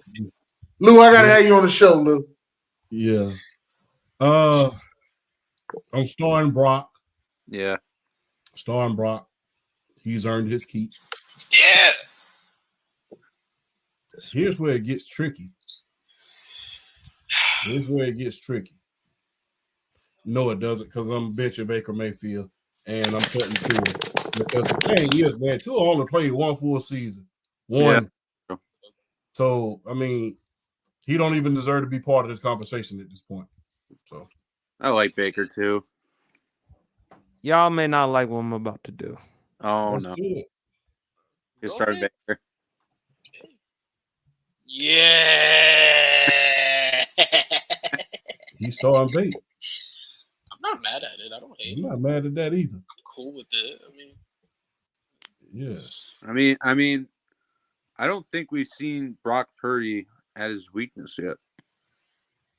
No, we ain't seen him. Like I said, the only thing that cost him that Super Bowl was Kyle Shanahan at a certain point. And I must say, if it wasn't for Kyle Shanahan, we will be talking about Brock Purdy as one of the greatest stories, arguably, in the history of football at this point. Because the thing is, people don't realize that he was Mr. Irrelevant. Oh, sorry, And- folks. Technical difficulties again. You look so happy. Well, because I had a couple of. there's 2 PSPs, 2 helmets. Yo. Yo, am I Yo. that drunk? I'm gonna start I Baker. thought I was. Here's I'm I'm drinking gonna right now, start man. Baker because I think Baker, if you put him under the right type of circumstances, heck, if you put him in San Francisco, you mean they'd be worse off? Could they be worse off with Baker Mayfield in San Francisco? I don't know. Because y'all kept telling me all this time, Brock Purdy mid.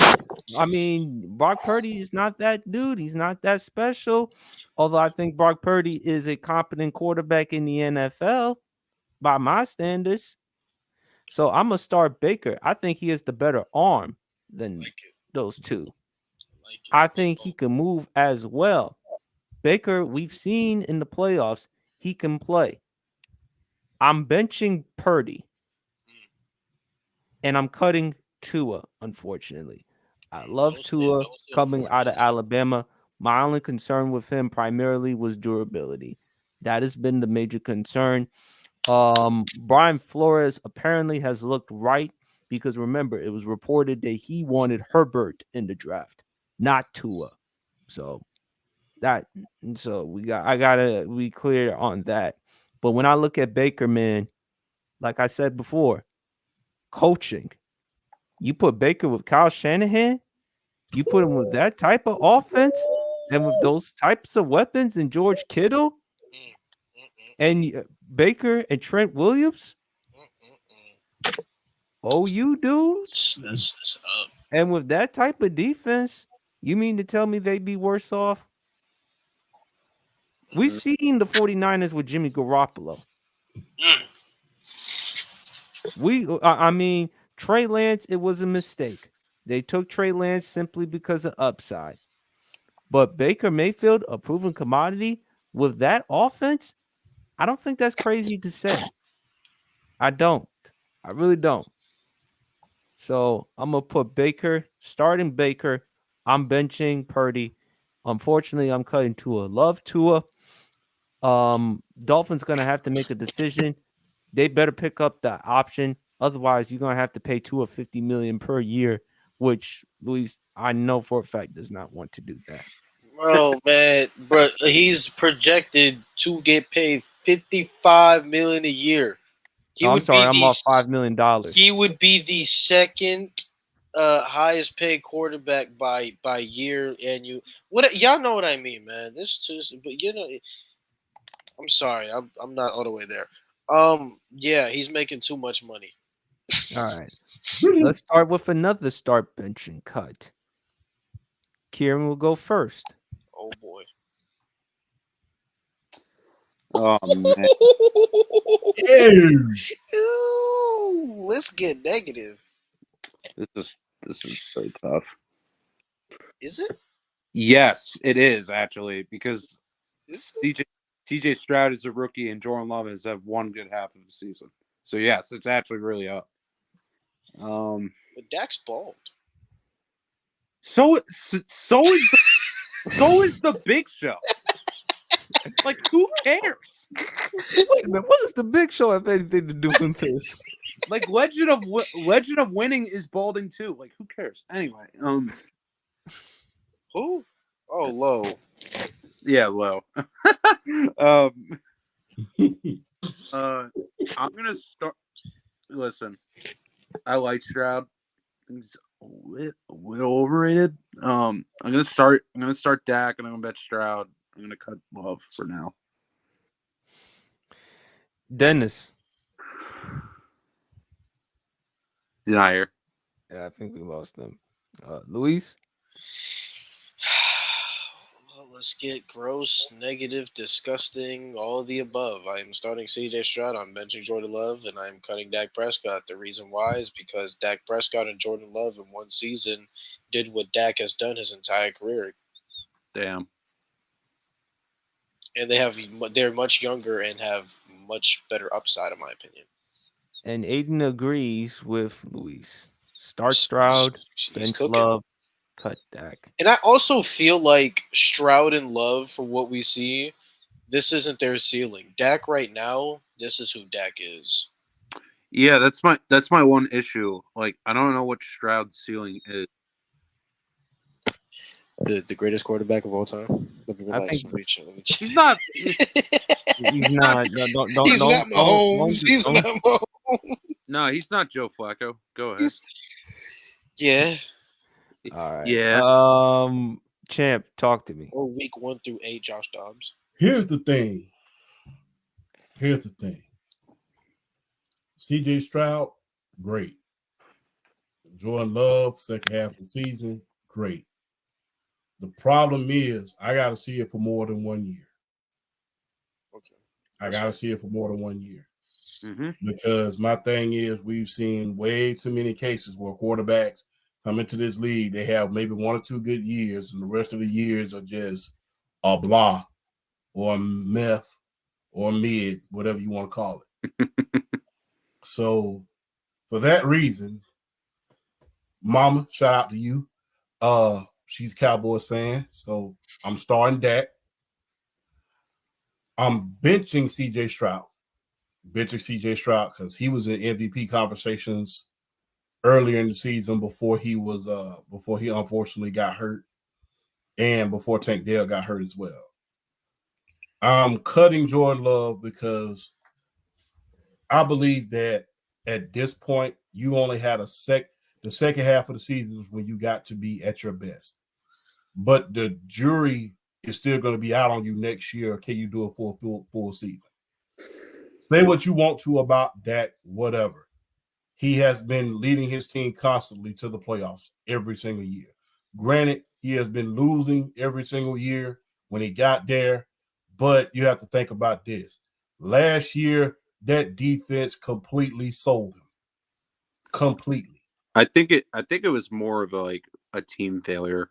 I agree with you. The defense was terrible. I think the defense was worse than the offense, but Dak also had his fair share of plays that were terrible. Yeah, but you can't let a team rush for over darn near 300 yards and I agree. then you expect to win because they was running.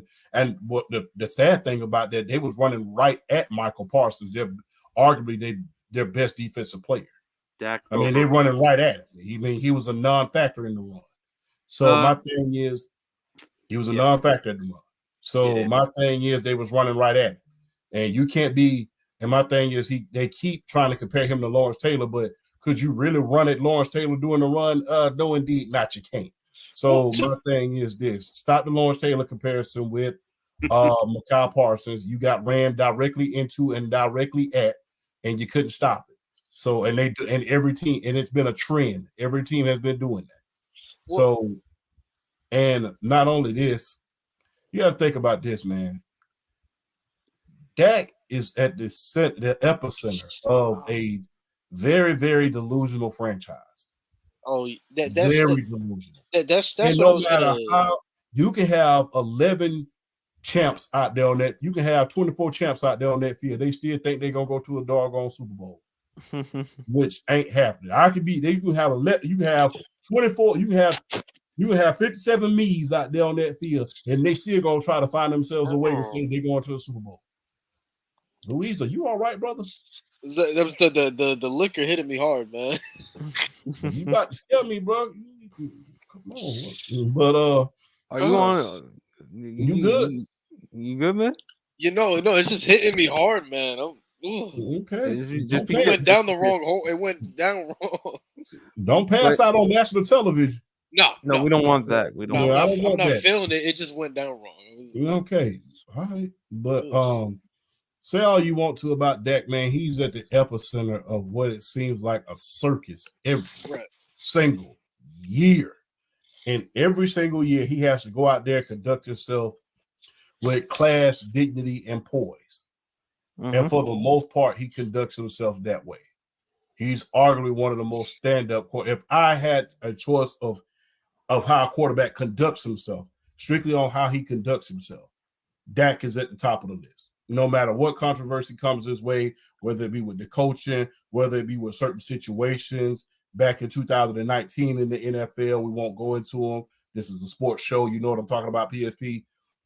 No matter what it was, he was always poised. And he always said all and did all the right things. And my thing is, that he has the intangibles of a quarterback at this point. And I can't put you ahead of him, and you've only been doing it 1 year. He came right into this team his rookie year, and they went 13-3.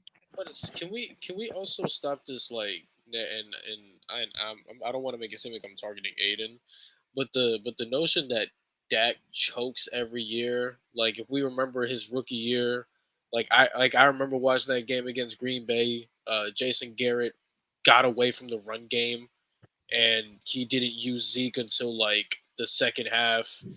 And they came back and tied that game. Came back and tied, and he completely got outcoached. And then if we look at, I believe it was 2021 against the 49ers, I'm not putting all that blame on Dak either, because nobody on Dallas played good.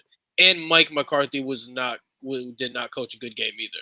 The first or the second one? The first one. That was at the Dallas game. The one that I call the Deebo Samuel game, because Deebo Samuel had a great game. But nobody on Dallas on the offensive side, like, they didn't run the ball well. CeeDee Lamb wasn't getting open. Like, nobody played good that game. So I don't like, as much as and I know Champ said a couple weeks back, like, as much as we like to rain on Dallas just for being Dallas, like, Dak isn't the main reason why, like, Dallas is losing. Like, Mike McCarthy and Jason Garrett were outcoached pretty bad in some losses. I think the bigger problem is Jerry Jones. But let's go to 2018, right? Remember they played the Rams?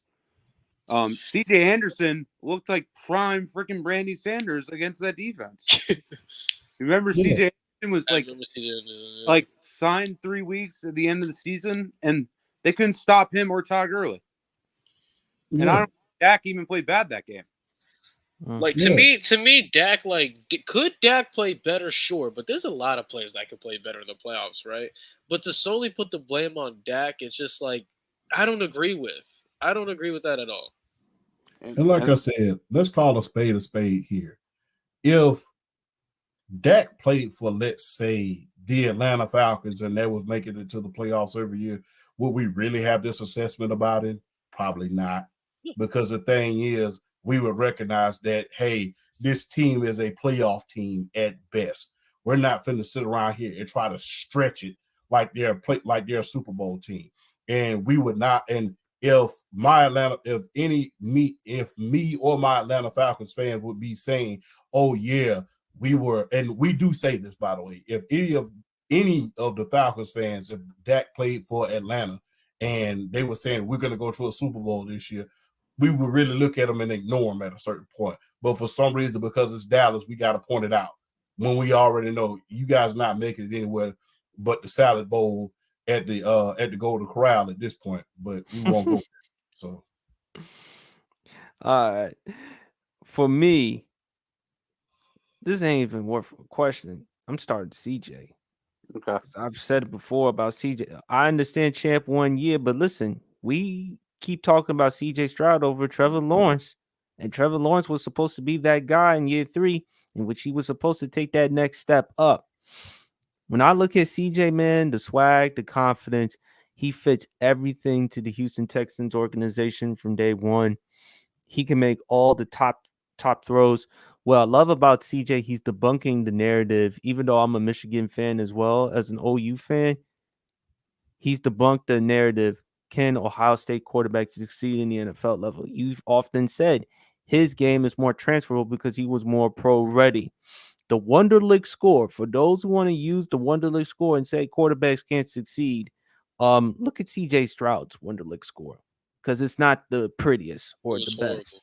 horrible. But he's proven. But at the end of the day, has good enough athleticism. Watch the games against the Bengals. Does he have a good enough arm? Can he process information? Can he read defenses? I like CJ. I'm starting CJ because early on in his career, he was a better pocket passer than Dak is. As good as a pocket passer Dak is, I think CJ is just better. In my opinion, CJ has more touch.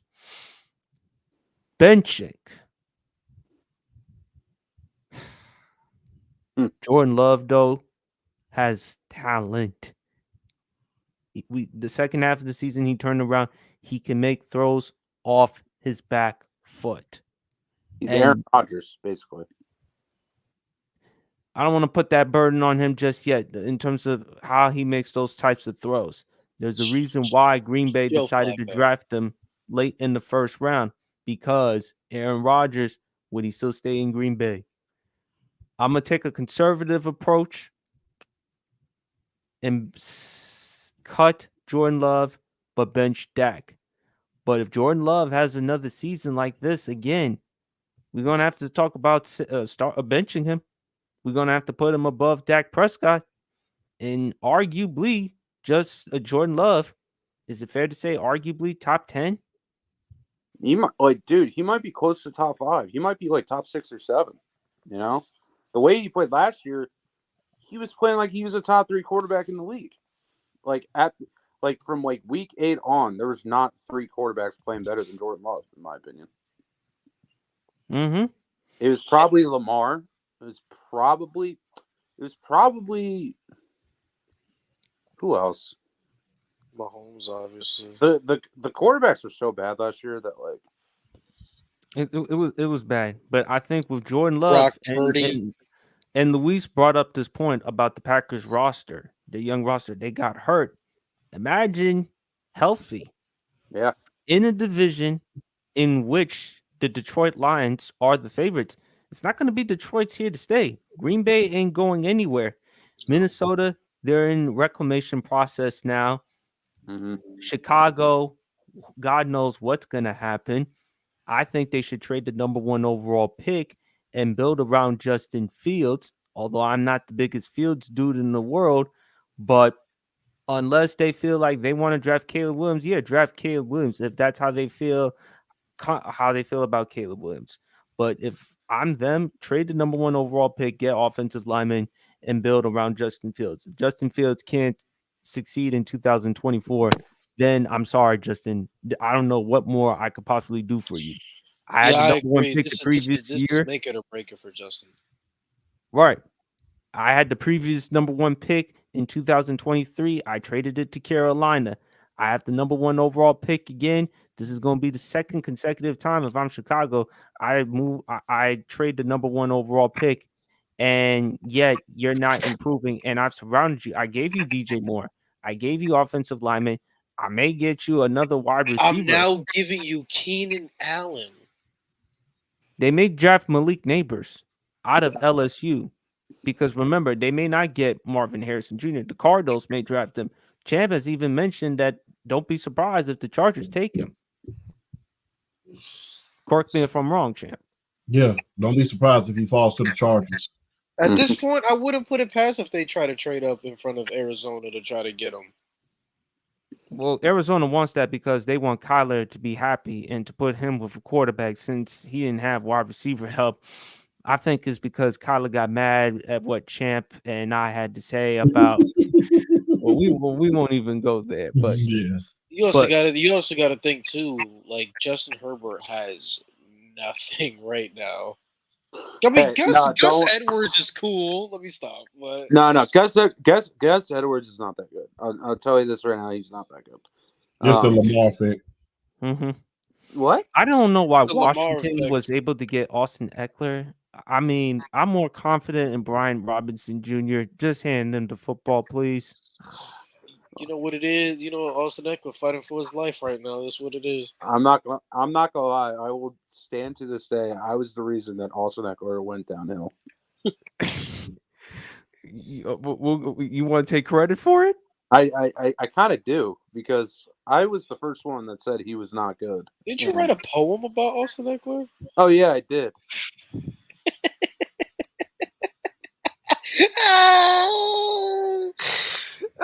Anyway, Can I make a poem about Diggs? Let's go. No. Damn it. I'll do that later for Lewis. But anyway, Austin Roses are Eckler. red, violets Austin are blue. Stephon Diggs. I'm on your gonna be own honest. team, I you're don't wide know. receiver too. I don't know how much Austin Eckler has in the tank. I really don't. He's slow. His was the poem catching is about? not the same. Oh, I said I was like Austin Eckler. You're the most overrated player of all time. It wouldn't take a dime for you. I don't have the poem on me right now, but I have a poem. Roses are red, violets are blue. Stephon Diggs on your own team, you're wide receiver too. roses Go are red. away. Go away. Roses are red. Austin Eckler's mid. I can't do this. Yeah, anyway. Man, Roses are red. Austin Eckler's mid. I don't have to say much. He knows what he did. that sound like some OJ, that sound like an OJ poem, bro. Wow. Stop it. Stop it. Stop it. Roses are red. Austin Eckler's mid. He is regressing. He plays like a kid. Enough. Enough. Anyway. Yeah, y'all are wild. Nah, but I'm gonna cut Love. Like I said, I think Love sooner or later, if he, I got him as a sleeper for MVP. Yeah, I do too. I agree. I think so. Now we got another one. Kieran, I'm sorry, I don't know if you pay attention to any of their music. Yeah. Oh man. Damn. Who's the other one? I don't know. It's Mariah Carey and Janet Jackson. Janet Jackson? Oh, okay. Jesus. You look at Champ's face. He said he making the face of why you gotta do this to me, man. Damn, PSP, that's a tough. Who wants to go first? This is Man, let me tell you something. This is up to you because I know Mariah Carey's music, but I don't know Janet Jackson that much. I'm gonna just be real, man. Look, Rhythm Nation, I still work out to that to this day. Yes, I do work out for those people who are watching. Looks can be deceiving. Looks can be very, very deceiving. But Rhythm Nation, man, that was great, man. Not to mention, man, go back and look at one of her concert specials. I'll leave it at that. But you know what? Which one I'm talking about, PSP. So let's keep it clean. Keep it clean. I know. I still look back at that special and say, why couldn't it be me? But wow. But You're I'm gonna funny. slip one in there on you, PSP. I gotta slip one in there on you. But yeah. But man, look, people talk about I Know What You Want with Mariah Carey and Busta Rhymes. People forget about Gonna Make Your Body Sing, gonna make your body scream my name. People forget about that, man. Hey man, Janet was epic, man. She was epic, man, during her time. And not to mention, man, I never forget this because I'm old enough to remember. I'm the elder statesman on here. Remember Scream? with her and Michael Mhm. Jackson, the very first, it literally premiered in the middle on Fox at night at 9 p.m. One of the most epic songs you ever want to see. Mariah Carey, hey man, I listen to both of them equally. I mean, I still listen to Heartbreaker. I still listen to Honey. Love Janet Jackson, but hit for hit, I gotta take Mariah Carey. Hit for hit, I gotta take Mariah Carey, man. Hell yeah. I mean, when you think about, look, love Janet Jackson, I'm taking no credit away, but hey, every time when you think about some of the classic songs that she had, One Sweet Day with Boyz II Men, You got We you know, Belong I'm in heaven. Together, Always Be Yeah, My we belong Baby. together. You got Always be my Obsessed, Don't baby. Forget About Us. It, Like it you got was, you know, it just goes on and on and on, man. And plus Loverboy, you know, I love the Loverboy song, whatever. That was nice as well. So that was good. But taking nothing away from Janet Jackson, because I still love Rhythm Nation, Scream, and a lot of her songs to this day. But hit for hit, we're taking Mariah, man. Hey, in the great words of Old Dirty, me and Mariah go back like babies and pacifiers. You know what I'm saying? So I got to take Mariah on this, man.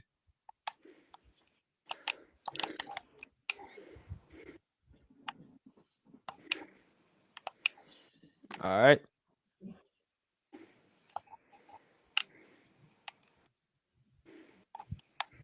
PSP, you with us?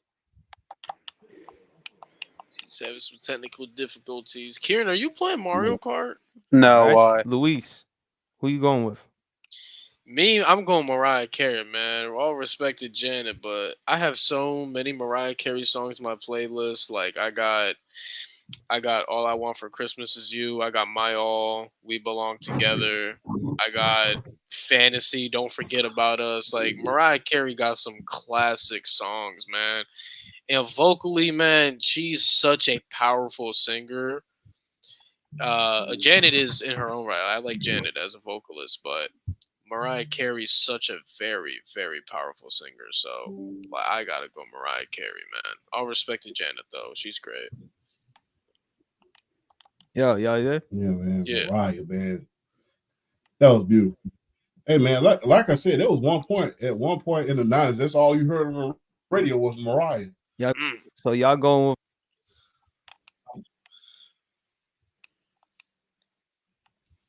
Yeah. The lag is really bad.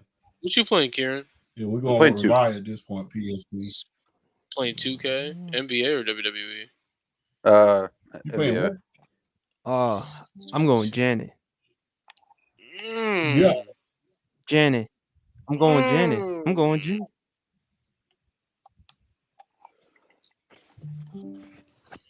I'm going with Janet Jackson. Hold on. Damn, the Wi-Fi is horrible. Hey, man, I don't blame him for going with I So don't while blame him for going with PSP, Janet, man, because you know you can't go wrong with either one. You can't go wrong with either one. I mean, But you know, like I said, I like at one point in the 90s, man, that's all you heard. I feel bad because like I know who Janet Jackson is, but I never actually like listened to her songs. man, you got a deep dive into some Mariah Janet. Carey's awesome. Yeah. Mariah Carey's awesome. You Even have though this song. I troll Kenny all the time. Like, Mariah Carey's "All I Want for Christmas Is You" is Merchant, but she gets so mad all the time. All I want for Christmas is you. But hey man, hey man, when that cranks up, hey, it got so crazy that right after Halloween, man, you know, they have it on Halloween. They have her, you know, riding that bike as a witch right about now. And then right after Halloween, it's time. It was crazy. Forgive me for trying to sing. I know I'm not going to say worth the salt. I remember this vividly when Vine was still around. Every year that November 1st hit, they were like in the car and like someone was making a Vine. It was like, we're gonna have Christmas videos, all like music all day, and the person's like, Halloween was yesterday. He's like, It's like all I want for Christmas. Christmas Yeah. is you. But people hate It's celebrating. crazy. People hate getting in the Christmas spirit so early because they're like, bro, can we get to Thanksgiving first? But the thing is, I hate when we skip over any holiday, man. I mean, it's Yeah, kind of like, especially a major holiday, like why you gonna skip 4th of July? I mean, when you start seeing Christmas stuff on the shelf before Halloween, that is bad. Y'all You can hear me see, now? yeah, you see, Champ, Yes, I'm we such are. a. You see, Champ, I'm so toxic because after Halloween, like, winter's my favorite time of year, so I'm so fucking ready for Christmas, yo. It's my Yo, favorite holiday. Yeah. I love giving. so I'm sorry, y'all. Technical difficulty still, but I'm picking Janet. Mm. I'm taking Janet. Her Cookie. dancing. Janet had a good voice though. Champ, you forget Control. Did you mention Control? Control. Yeah, you can't you can't ignore Control, man. You can't ignore Control. She got Runaway. I Get Lonely. Like, Janet got some bangers, man. All right. Yeah, she And got the some last bangers, one, but again, sorry for the technical difficulties, but since this is 316 Day in honor of my GOAT, Stone Cold Steve Austin. So we are going to do one right here. You see the bottom of my name. Mm. Favorite Stone Cold moment. the GOAT. You see the bottom of my name? Come on, man. Stone Cold Steve Austin clears my via. You guys already know that. I don't care what people say. He's the greatest of all time, and I don't think it's close. I don't care what people say. Stop being rude. I don't care about John Cena. I don't care about him. Sorry. It's your Jen. man, What's your favorite Stone Cold moment? Are we starting with Kieran? You're sorry, man. Yeah, starting with you. All right. So my favorite Stone Cold moment is when in WrestleMania 13, when he's facing Bret Hart, and the moment is him with all blood on his face, and you see that image of him just in abrogating pain. Because the reason why I say that's my favorite moment, I think that's when he was actually born a star. Because you hear the reactions after the match. They're chanting Austin, Austin, Austin, and they're booing the crap out of Bret Hart because they love Austin. They want this new character. And I will always love that moment because that was the birth of Stone Cold Steve Austin, in my opinion. I know Austin 316 happened before that, but that's, in my opinion, what actually made him a superstar.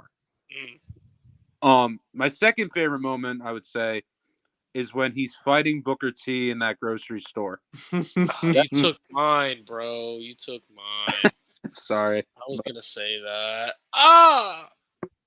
I love Stone Cold. But damn it. Are we going with Louise or Champ? Louise, saving Champ for last. Damn, man, he took mine, man. But I'll say another one. Would be when it was the night Mankind won the WWF title from my Via's bum self. And my favorite moment is just Stone Cold casually walking down the ramp and just cheering everybody in sight. And to continue the beef, he gives the illest chair shot to my Via. And to make matters worse, drapes Mankind's arm over him to rob him of the title. And then he just casually walks out while everybody's celebrating. It just shows how Stone Cold is. He just walks in there, kicks ass, and leaves. Doesn't care what happens after. But that was such a great moment. Another one was him beating Undertaker clean as well. I forgot what pay-per-view it was, but I remember Undertaker did a leg drop and then Stone Cold put it back in. Yeah. And also, what's so big about So that is that the crowd pop when he came, that is the best crowd pop ever. Ooh, another moment. I thought I'm sorry. the one was the one with the Mankind versus the Rock. I hope I don't take anybody else's moment, but also, I drank a beer. I drank another beer. I drink another beer, 2 beers, 3 3 beers, beers, 4 4 beers. It's so 5 funny. beers, 6 beers, 7 beers, And a A 8 shot of margarita beers, vodka. 9 beers, and a Bloody Mary. and a Bloody Mary. That's so funny. Go ahead, champ. Well, yeah, that was so hilarious. Talk to him, Man, champ. I actually lived through this era. Mm. Man. It was a great era. What a time to be alive. Thank God for it. The beer bath, right before WrestleMania 15. When he bought the Budweiser truck and went up to Vince McMahon, went up Shane McMahon, went up the Rock, all in just good old fashioned beer. That was a great moment, man. Another one, I don't think people, although he lost the match, one of the greatest matches I ever saw Stone Cold in, that was just a testament of, and I hate it happened so late in his career. No Way Out 2001, 3 Stages of Hell with Triple H. Yep. Mm-hmm. That was arguably his best match. Yeah. Because, and that was the match of, remember, that was the match of the year. I mean, for them to go at it first in a regular match, then a street fight, and then the last one in the steel cage match. That was the best match I ever saw Stone Cold in. I've seen him in a lot of matches. We saw him in a Buried Alive match. We saw him in a lot of things, but for him Inferno to be match in a match, sort of like in a war of attrition type match, was insane. It was crazy, man. That although he lost, that was one of his best matches at a certain point, man. Not to mention headlining 3 WrestleManias with the same main event. How many people can say that they headlined WrestleMania 3 times with the same main event? Rock and Stone Cold, WrestleMania 15, 17, and 19. Unfortunately, his last match. So, the only other pair is Brock and Roman. That's it. That's the only other pair. Yeah, the other pair is Brock and Roman. Brock and Roman. For you, Brock and Roman suck. That's another, bro. That right. That's another discussion for another day. But man, hey, shout out to PSP for bringing up these moments, man. I lived every last moment, man. I remember watching it. I remember watching it on that block TV that I had as a child.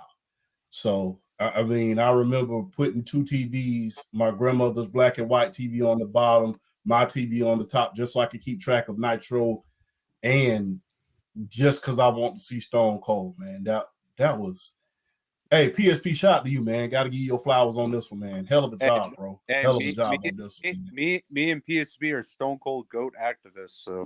Oh, absolutely. I've said before, Stone Cold is the GOAT. Popularity. Can you name a more popular wrestler than Stone Cold Steve Austin? The minute you hear that, go ahead. No. Keep going. Keep going. My bad. The minute you hear the glass break, that glass break, and with a mean SOB walking to the ring talking mad shit, that, oh my God. And the beers. Remember, he gave credit to Sandman. And Sandman was the first one from ECW who did it. And he tried to do his own style with it. My favorite Stone Cold Steve Austin moment besides King of the Ring, when he said, Austin 316 said, I just whipped your ass. Him driving the Zamboni to the ring. Or let's not forget him and Vince in the hospital where he hits Vince with the bedpan on his head. Other favorite moments. Oh, when he stuns the entire McMahon family. Yeah. Oh my God. Backlash when he interrupted Triple H and The Rock's match and then hits Patterson and Briscoe, or him being the commissioner of World Wrestling Federation. So you talk about how he had the best job in the world. He showed up and whipped Vince every week to save ratings. Like who? No, who, like who wouldn't want that? you forgot a big Eve- one. You forgot a big one. Him blowing up the DX Express. Oh man. Uh-huh. Not just that, but also him destroying Vince's car with cement. What about him dropping Triple H on his head? Oh yeah, with the forklift. but to your point, Kieran, you've mentioned this, and I have as well. Steve, remember, because WCW, they were owning WWF's ass at the time as far as with ratings and revenue. Steve, even Ric Flair, Nature Boy Ric Flair said he considers Steve the GOAT. It's not based on his criteria. It's not necessarily who's the best, but as far as saving the company, he said Steve Austin is the guy. Mhm. And I've told this to Champ and a lot of people. Still to this day, Steve's merchandise, the Austin 316 shirts, still selling like crazy to this day. Mhm. Yeah. The stunner is still one of the most signature wrestling moves. Yeah. Mm. And like the thing about Steve Austin, if Steve Austin's character is what they wanted before he became Stone Cold Steve Austin, we would probably all be watching WCW right now. Right. Yeah. Yeah. I give credit to his wife. Isn't it? Steve has admitted his wife at the time came up with the name Stone Cold Steve Austin. One day she made him a cup of tea and she told him, "Hey, drink it before it gets stone cold." And she's like, "That's your name." And he also credited the HBO documentary on Richard Kuklinski, the Iceman special. And they gave him a terrible list of nicknames: Fang McFrost, Otto Von Ruthless, Ice Dagger, Chili McFreeze. Stunning Steve. Yes. Like, and then they gave him Ringmaster. Ringmaster, in which he even admitted in the A&E biography it sounded like shit. But he figured, look, I'm making more money. And also, too, shout out to Paul Heyman. Oh, yeah. Because especially what he did by picking him up in ECW after being fired by WCW in 95, Steve finally had the opportunity and platform for him to open and express himself. Right. Steve, mic skills, perfect. Yeah. He could talk trash like the most of them. The promos that he was doing, him and Vince, although people look Vince negatively, obviously, but the rivalry between he and Vince, though. And Rock, as to Champ's point, 3 main events: WrestleMania 15, 17, 19. The rivalry with him and Stone Cold. They're like the WWF's version of Larry or Magic. Yeah. Or you look at the NFL, like Patrick Mahomes or Tom Brady. These dudes were just that. And Stone Cold, man, I just feel like personality. I'm guaranteeing you, if Stone Cold Steve Austin walk into a ring, WrestleMania, the minute you hear that glass break, all hell's gonna break loose. People are gonna be screaming like crazy. Yeah, and like he has probably a top 5 entrance ever, because when he comes down the ring, he's just like walking in his like pace. He's talking all that shit, and he's ready to like put the fingers up. It's like it's awesome. And like also, I said this before, I truly don't believe that when people say Cena is the GOAT, I don't believe that if you put him in the Attitude Era, he would have the impact of Stone Cold Steve Austin. I really don't believe that, because I don't think Cena was that guy who can be like this ass kicker or like this trash talker to like relate to like a 90s crowd, because that's what most 90s crowds are back then. So, well, honestly, I think John Cena would have done well back in the Attitude Era, because guess what? Hip hop, especially if he did the Dr. Thugonomics era, because hip hop was at its apex at that point. Oh, so, no, I agree. But like, I think. Are you talking about the now Cena with the never give up, like with the Fruity Pebbles? No, that wouldn't have. That's more, and I hate to say it, that's more when he went towards that. That was more Hulk Hogan-esque than anything. Yeah, but in the 90s, back in them days, Champ, remember, we had conversations. If you did like DX, they inherited the 90s at the time because that's where the direction they were heading to. Yeah. Remember, you and I, we were kids growing up. If we did the DX, the crotch shots back in them days in the 90s, our asses would have been in detention. Yeah. Yeah. Yeah. Hey man, like I said on last week's show, man, I cannot tell you how many times I got my stuff rocked because I got the shout out to my parents, man. I love y'all, but I cannot tell you how many times that I have personally just came home and got that epic phone call. Well, like I was trying to say about Cena, like obviously I think Cena would succeed in any era. Like my thing is like Stone Cold took it so to a high extreme that I don't think Cena would have the same impact as Stone Cold Steve Austin in the Attitude Era. Do you guys know how much beer Stone Cold has wasted? Well, he did it for two reasons. One is because it was a way of entertaining the audience. If you drink beer like you normally drink it at a bar or whatever, it's stupid and pointless. The other reason, more importantly, is because he didn't want to be too intoxicated to the point he put himself, let alone any other wrestler's health in jeopardy. I would love how he would just pour it for 1 second, throw it. All right, give me another one, man. And before we move on, I was gonna say my favorite match of Stone Cold Steve Austin is that one with Kurt Angle where he tapped out. That's, in my opinion, one of his best matches. Mm-hmm. I think it was for the time. I forget what year it was. It was like 01, right? Yeah, I think 01. Yeah. But the Bret the Hitman Hart match, Austin, what they loved about Austin so much, and yes, that was the match in which Bret Hart turned heel and while he was feuding with the American audience. What they loved about Austin so much is because he didn't quit in that match. He just passed out, he lost conscious, and that just put Austin's career to another level. King of the Ring, when he said Austin 316 said, "I just whipped your ass." He was winning King of the Ring. Only reason why he won because it was orchestrated for Triple H to win it, but as a result, he was punished for his role in the curtain call. You couldn't find a better replacement for Triple H than Stone Cold with the mic skills and the persona. And I feel like I'll make this argument. Steve would be the undisputed GOAT had not been for the pile driver in 97 by Wrestler Soul Owen Hart. That's one of the main arguments people hold Austin against, longevity. If he had been in the era with Cena and Edge, can you imagine how much money that would sell? Can you imagine the types of promos, how the types of matches we would see?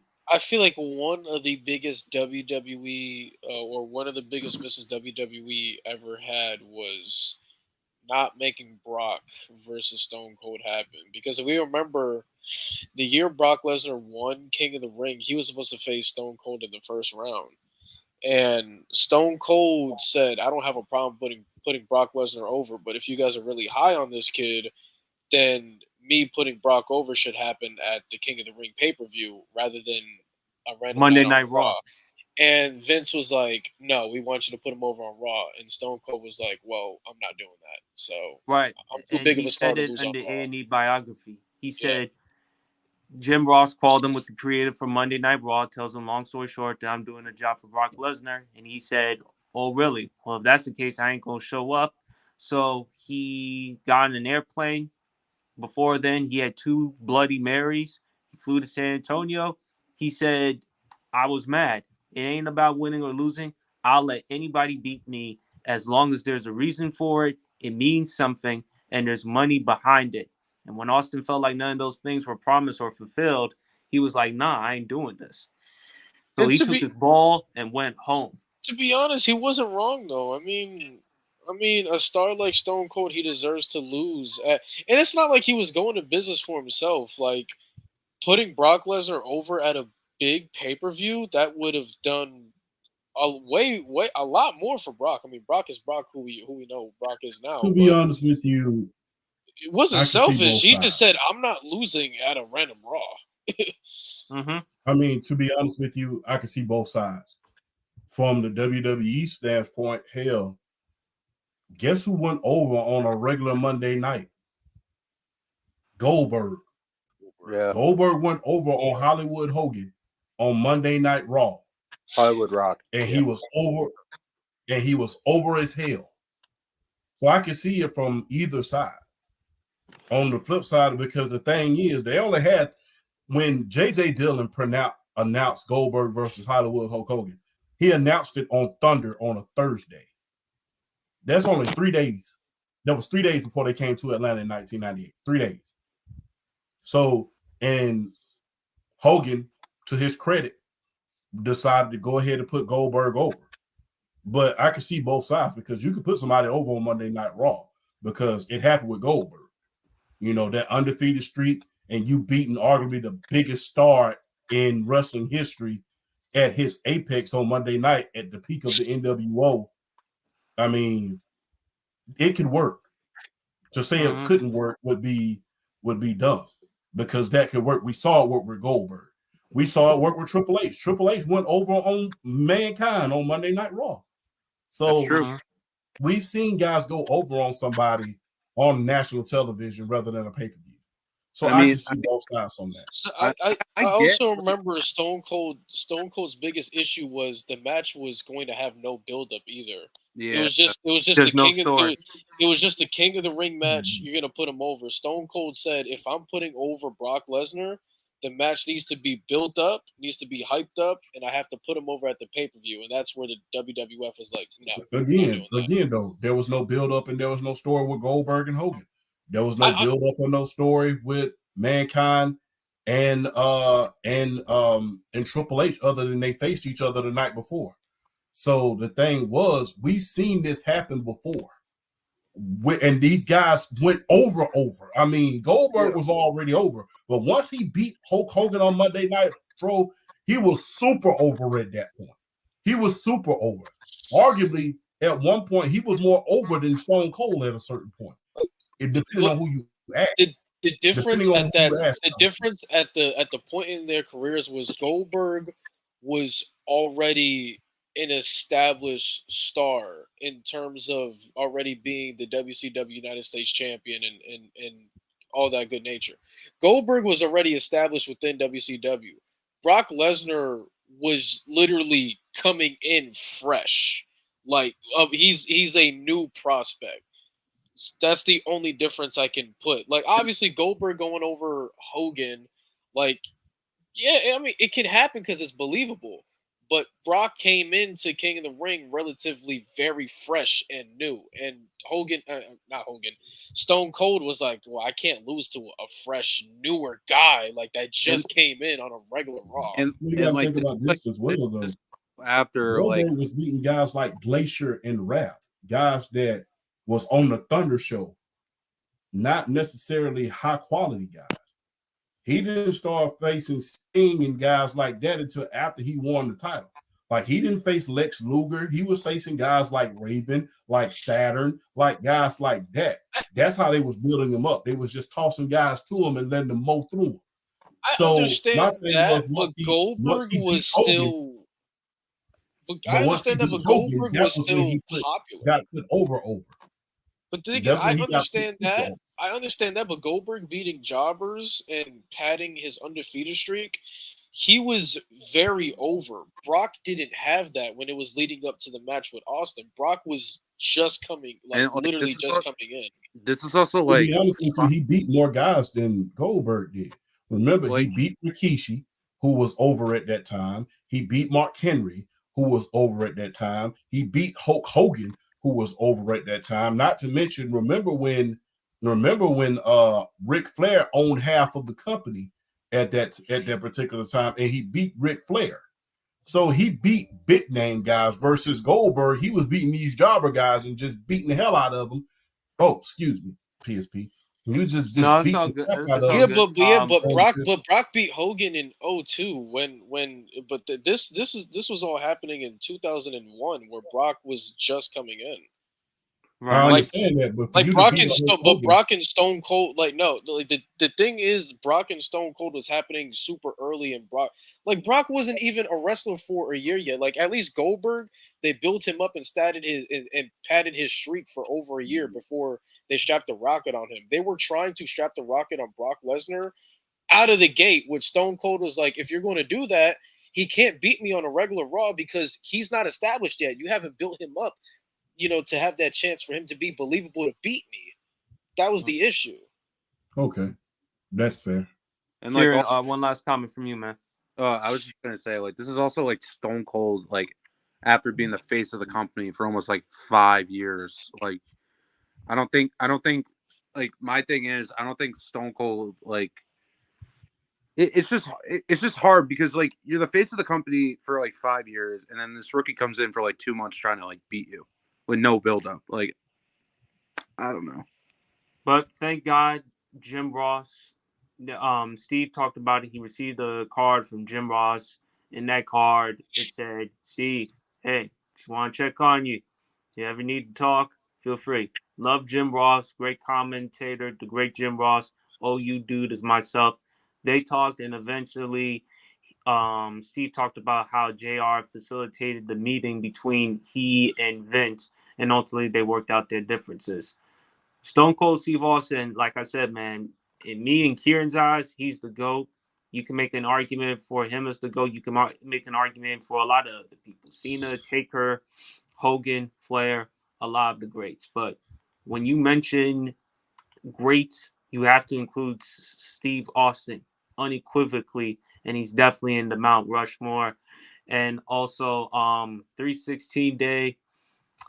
Oh man, Stone Cold, man.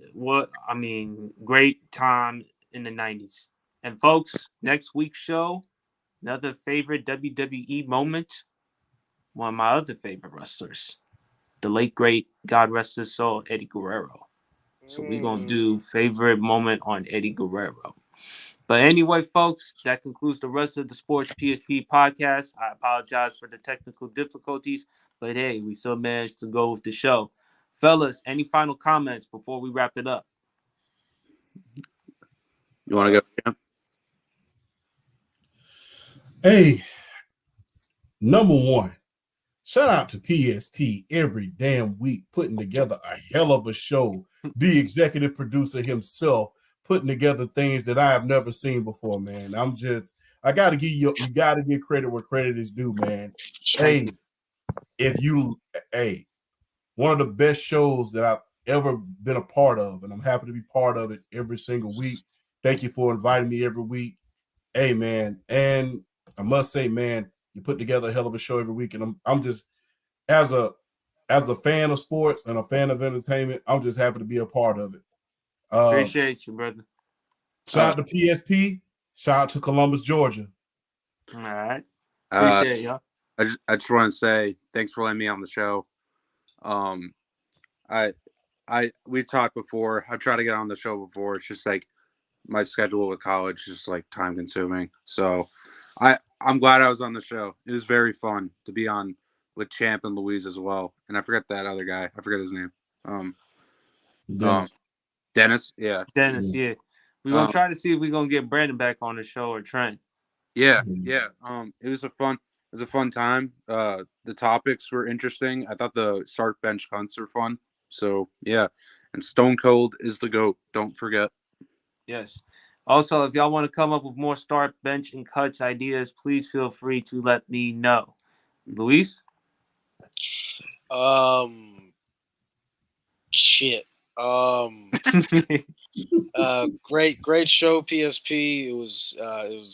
It's awesome. Sorry I showed up late. Undertaker's the GOAT. Remember that. Mm-hmm. Y'all know me. Y'all know where to follow me at Sports PSP Podcast. Always make sure that you like and subscribe to the YouTube channel, as well as IG Sports PSP, as well as TikTok Sports PSP3. Almost at 1,500 subscribers on YouTube, so keep that up. I have Stone Cold as the GOAT, and that's the bottom line. because Stone Cold said so. Appreciate y'all, See the fellas. name clears my view. Appreciate y'all for hopping on to the pod. Y'all enjoy the rest of y'all weekend, and we is out. Peace.